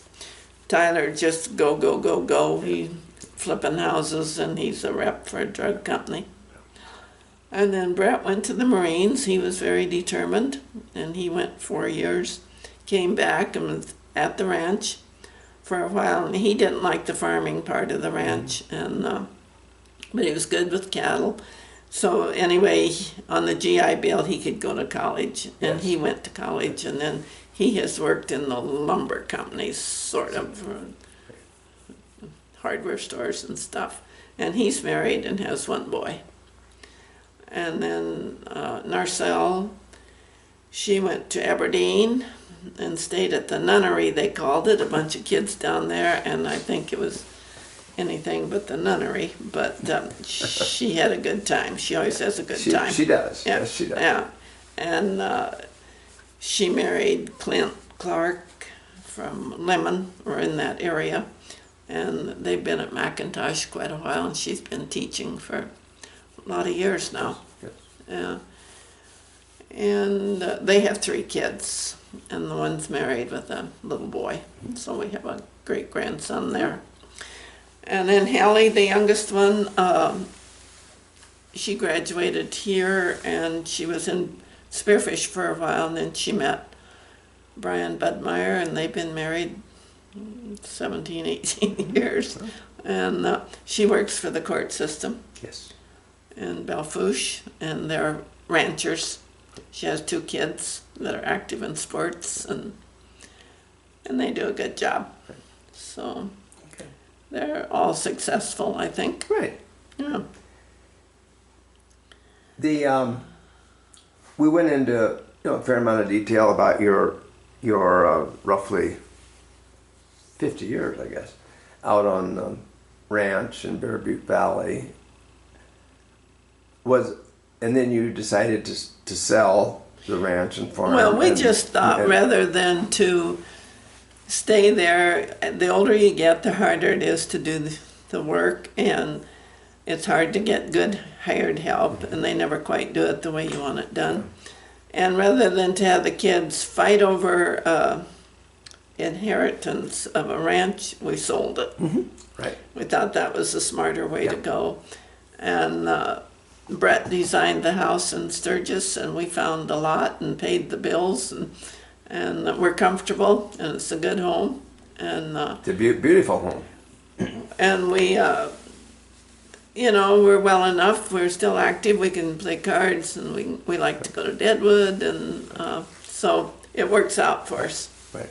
Was it a difficult transition to go from the country to the town? I think it's easier for women than it is for men. Yeah. It was way harder on Wilbur than it was me. Mm-hmm. But I've been involved with the cattle women and with church circles and hospital auxiliary and senior center. And I just think it's easier for a woman. Yeah. Right. But it's good. As you think back on those 50 plus years on the farm and ranch, raising your family, being a part of the ranching farming operation, what are some of the most satisfying or uplifting aspects of that kind of a life? Well, I like nature, and when you had a good crop, that was wonderful. Yes. It was fun to see the calves, baby calves, and to work them and watch them grow and do that kind of work, and being able to do it, and when people would come, they would enjoy the area and things. We entertained, I think we had 6 different foreign exchange students. Oh, wow. And they were amazed sometimes at what took place. And Well, we weren't a big operation, but it was big compared to a little farm in Yes, France or someplace. But no, it was a good life. What about the flip side of that? What was maybe the most stressful, challenging, difficult? Well, I suppose the worst is if it's a really droughty year, Yes. or if you have a terrible hailstorm Yeah. that wrecks a whole lot of stuff at once.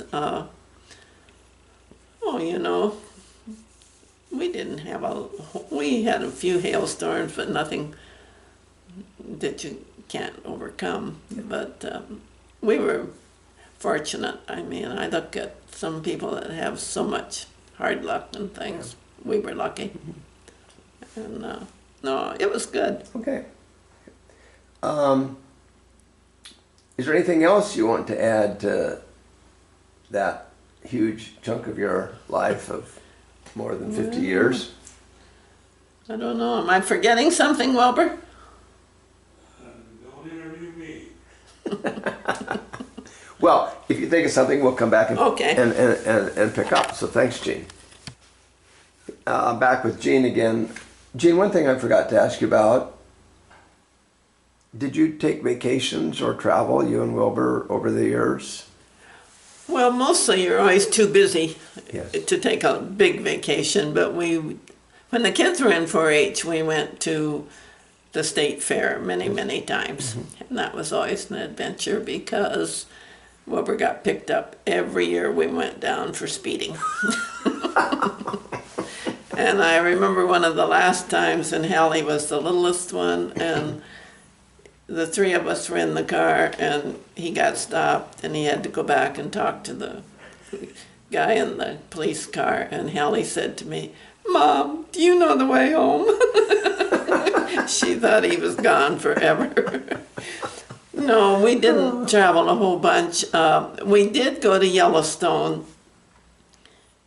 Pam and Colleen and Brett were little, and I was pregnant with Narcelle.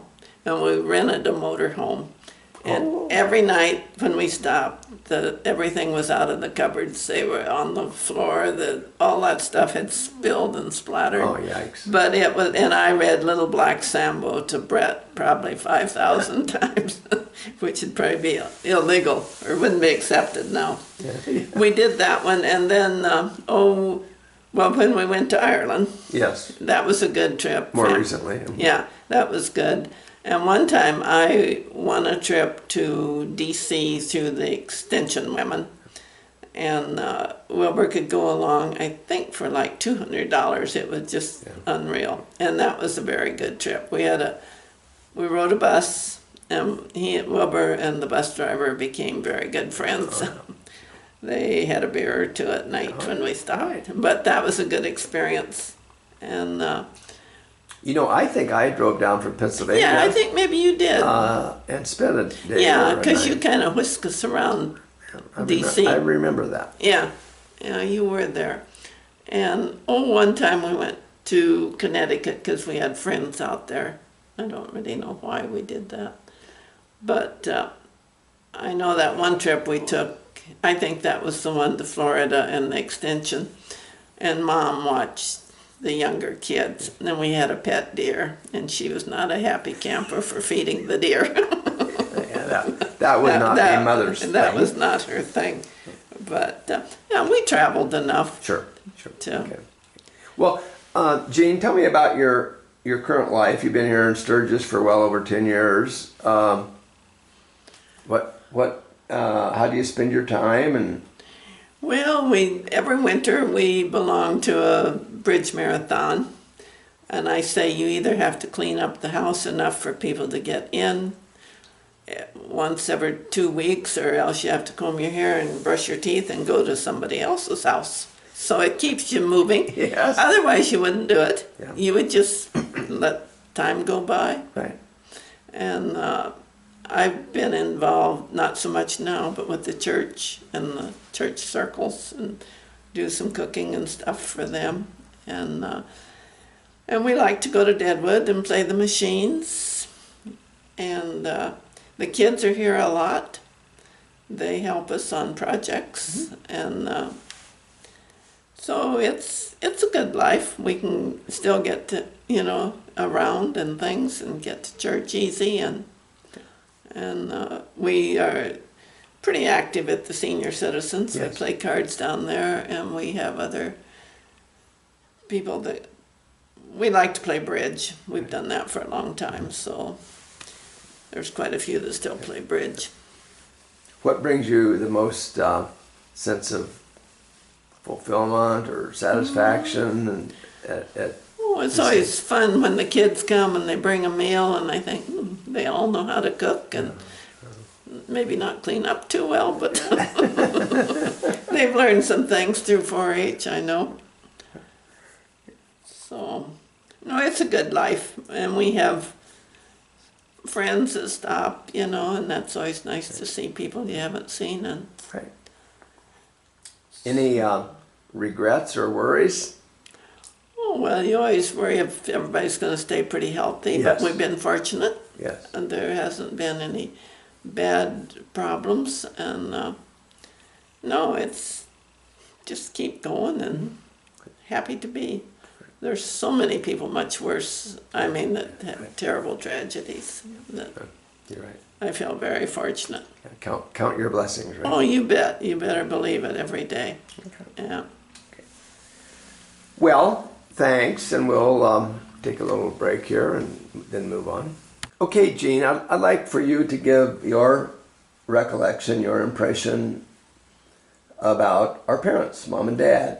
How would you describe their character, their personalities, their temperament? Well, Dad, I would say, would be the more quiet one. He never spanked us. He did hit me with a glove once when I said damn. But no, he didn't spank. Did you read the story? I gave it to Kirk. I wrote a story about him in a class that I took one time. No, I don't, or if I did, I've forgotten. Well, I just mailed it to Kirk before that 1902 Oh, thing. no, I don't have that. Okay. He just was always steady. I picture him in his rocking chair at home, and probably 2 kids on his lap, and one of them combing his hair, and he was listening to the news. Yes. WNAX, and I loved WNAX. Mom hated it, but and anyway, and you'd ask Dad something, and he always had an answer for you. Mm-hmm. And each night he would be writing figures on the edge of the Sioux City Journal, all the way around. I don't know what he was figuring, the price of cattle or the number or what. He was always figuring. But he never got screaming mad or anything that I ever remember. And he always had to have the big coffee pot on. And someone would say daily, coffee pot's boiling over. Okay. Somebody's going to turn it off and clean up the mess. But no, he was quiet. And Mom was a little more feisty, but she wasn't bad. And she didn't spank us. Yeah. I don't think ever. She didn't want us in the kitchen too much because we made a bad mess, but she was a good cook, and I don't know. Mm-hmm. She was pretty. She would be the one that if you got home too late, she would talk to you and stuff. Dad, I don't think he ever said anything like that. So she was more the disciplinarian. Yeah. Not that she was maybe that strict, but oh no, but she, to the extent that you needed to be corrected, she was more right likely to do that. And you had to. I remember one time after we went to Bible school at Elm Springs, and Dad would drive us up there, and somehow Mom cooked a meal, and there was 2 teachers came down and ate with us that evening. One was a man and one was a woman. And the woman's name was Josephine Griffith. And we were to call her Miss Griffith. And that night I called her Josephine, and I got a really big talk from Mom about that. Right. Disrespect. Mm-hmm. Yeah, they were pretty strict that way. Yeah, right. But, and but you know, manners and being polite Yeah. and appreciative. And Important. always clean. Yes. You had to be clean. But yeah, no, they were good.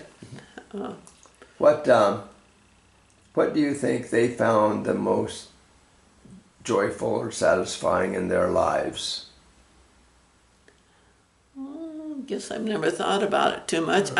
Probably the fact that their kids grew up and were successful, and that's what I would think anyway. Were they religious? Well, they took us to Bible school. Of course, I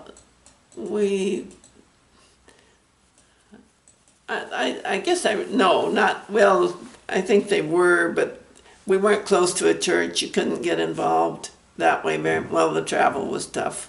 And Mom, though, was quite active, I think, in the Presbyterian church when she lived in town. Yes. She did some stuff. But I know she sent Kirk to Sunday school, and this paper came back. He brought this paper back, and it said Herky Voorhees on it. And did you hear that story?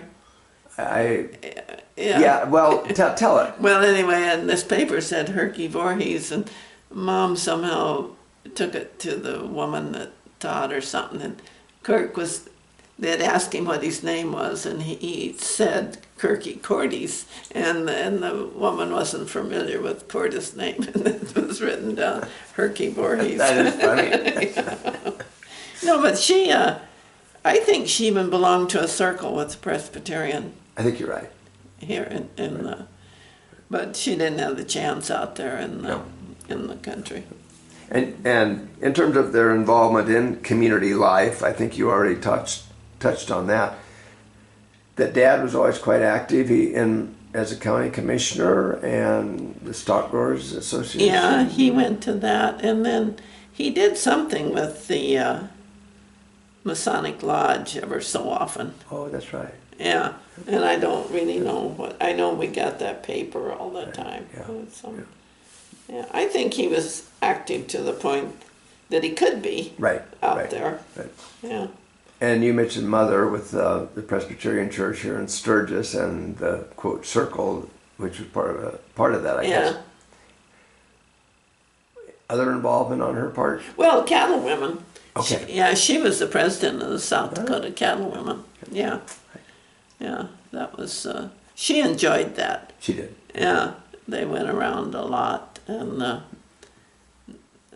we kids would help her a little bit if she had something that she needed, I don't know, written up or something. But she was good with words, and so, no, she enjoyed that a lot, I think.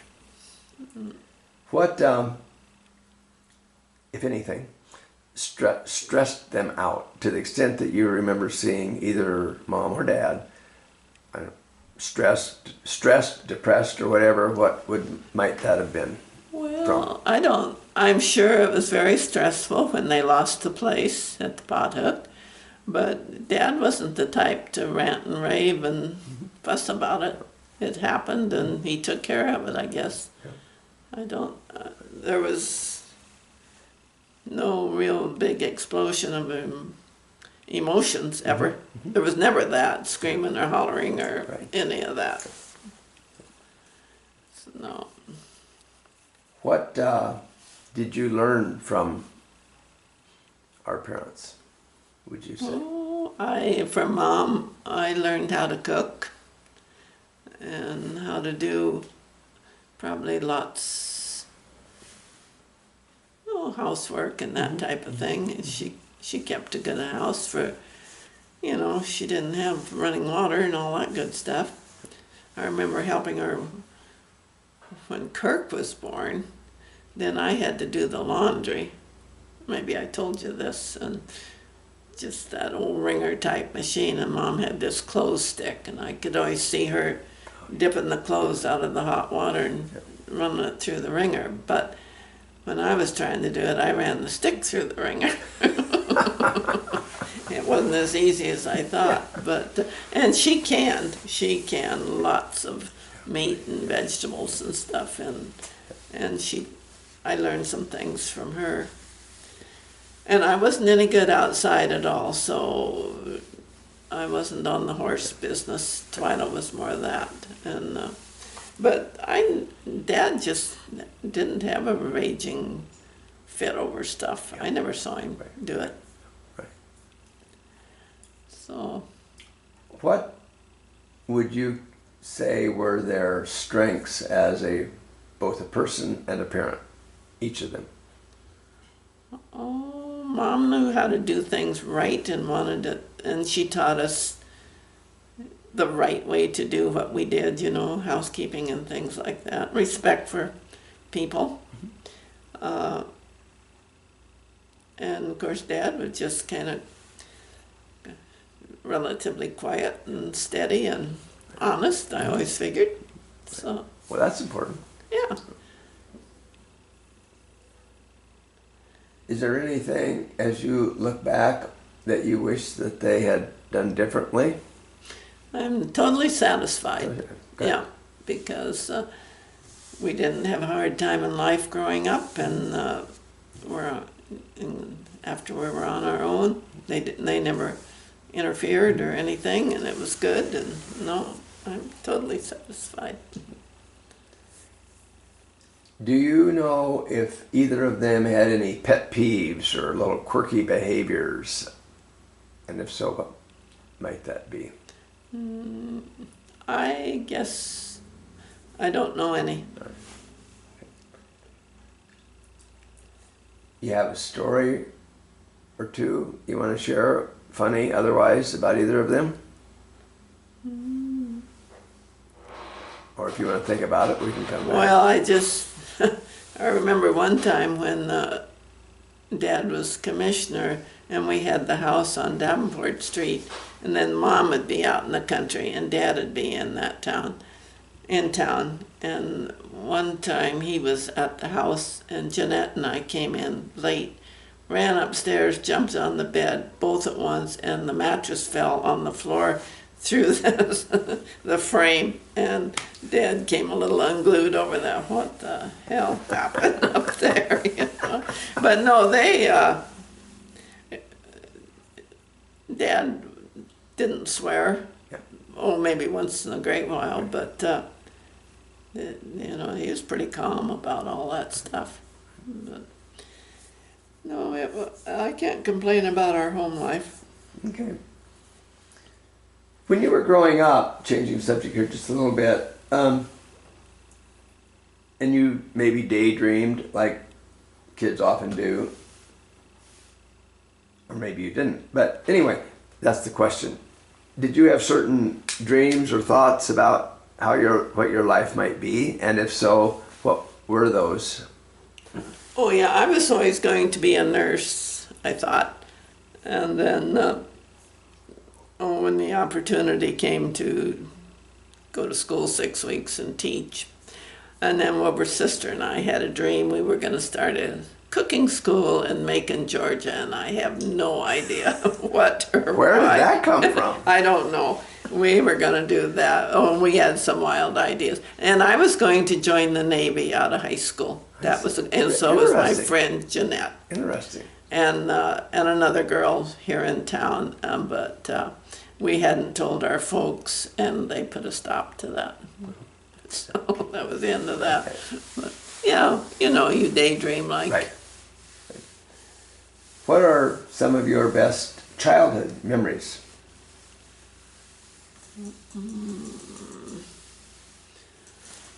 Oh, I remember swinging on the swing at that big old tree there at the Pothook, doing that, and helping Dad in the garden,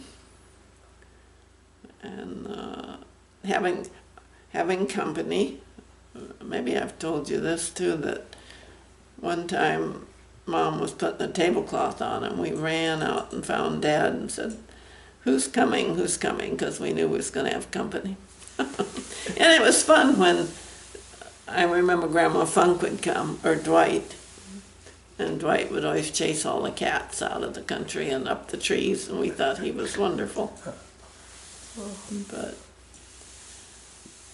Well, I think I said about coming to the park in Sturgis. Yes, you did. Yeah. I believe you. Yeah, that was always a big treat Right. when, yeah.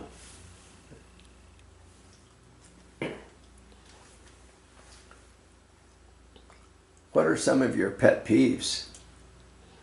Oh, I don't like disrespectful people. And there's always two sides to every story. Yep. Gotta listen to both of them. Right. And, oh, people that are kind of lazy and won't do their share or help a little bit sometimes when needed. I guess I don't have too many. Okay. Let's take a little break. Okay, Jeanne, let's pick up on this sort of odds and ends type of questions. Beginning with telling me a little bit about the Bachand family, your husband Wilbur. Well, the Bachands came from Canada. Wilbur's dad and his brothers and his grandparents. And his father was born here, though, in South Dakota, but the older siblings, some of them were born in Canada. And they homesteaded in Bear Butte Valley, and so they've been here for a long time. Of French background, is that correct? Yeah, yeah. They were. I've heard that in Quebec there's a street called Bachand. I'm not sure of that, but that's what we've been told. And then his mother's family, they lived a lot of places. They lived in Florida and they lived in Lead, and they also had some homesteads around Sulphur, South Dakota. And the grandfather is buried at Sulphur Cemetery, and we did go out and see his grave. But they were big families and good, honest working people, and settled in this area. And there's not as many of them as there used to be. They had big families, and the later Bachands, you know, we only had one boy, and the neighbor only had one boy, and so it's not nearly as big as it used to be. But they were all, most of them were Catholic, and hardworking. Yes. And they did okay with their lives. Good. Another one I've included here, and some of our siblings may want to take the Fifth Amendment on it, others may not. I'll give you that choice. The personality of your husband, how would you describe that? He's a Frenchman through and through. he's good and honest.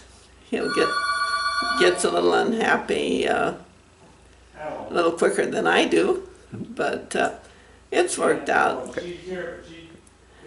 No, that's,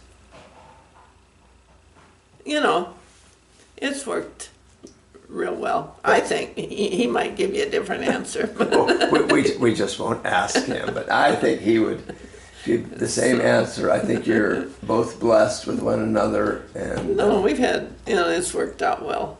yeah, So that's neither of us are perfect, and you just got to, you know, Sure. no one is, so Sure. you're gonna.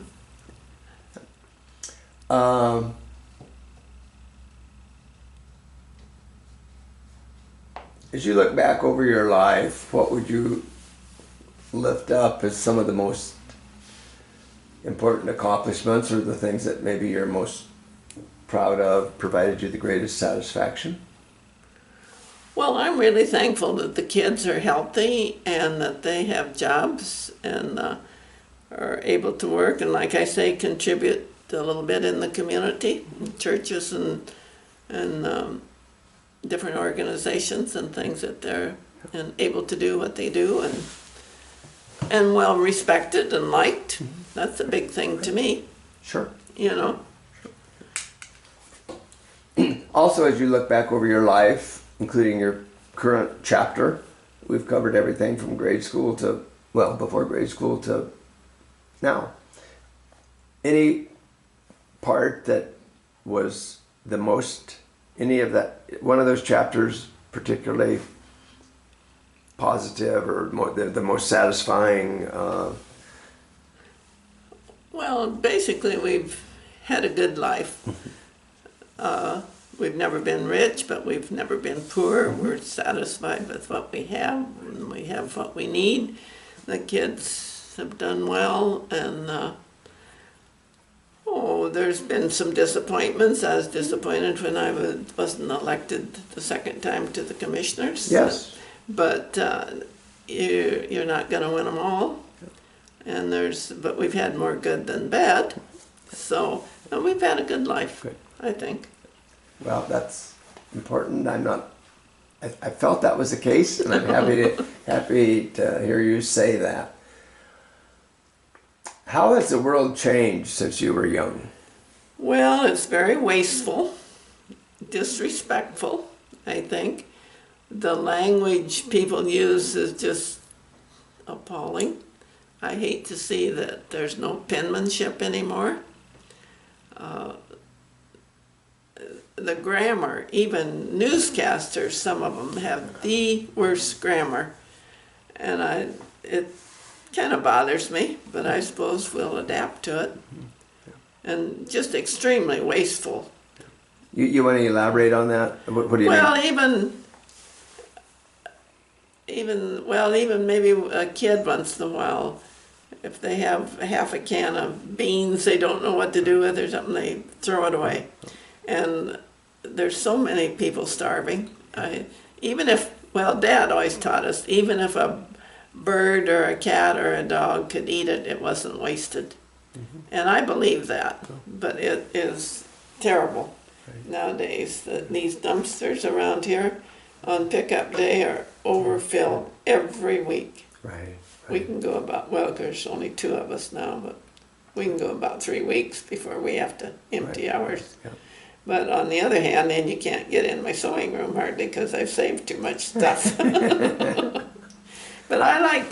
they're going to put on my tombstone, make do, redo, or do without. Well, that's good. That's good. Yeah. That's a good philosophy. What are some of the most important lessons you've learned over the years?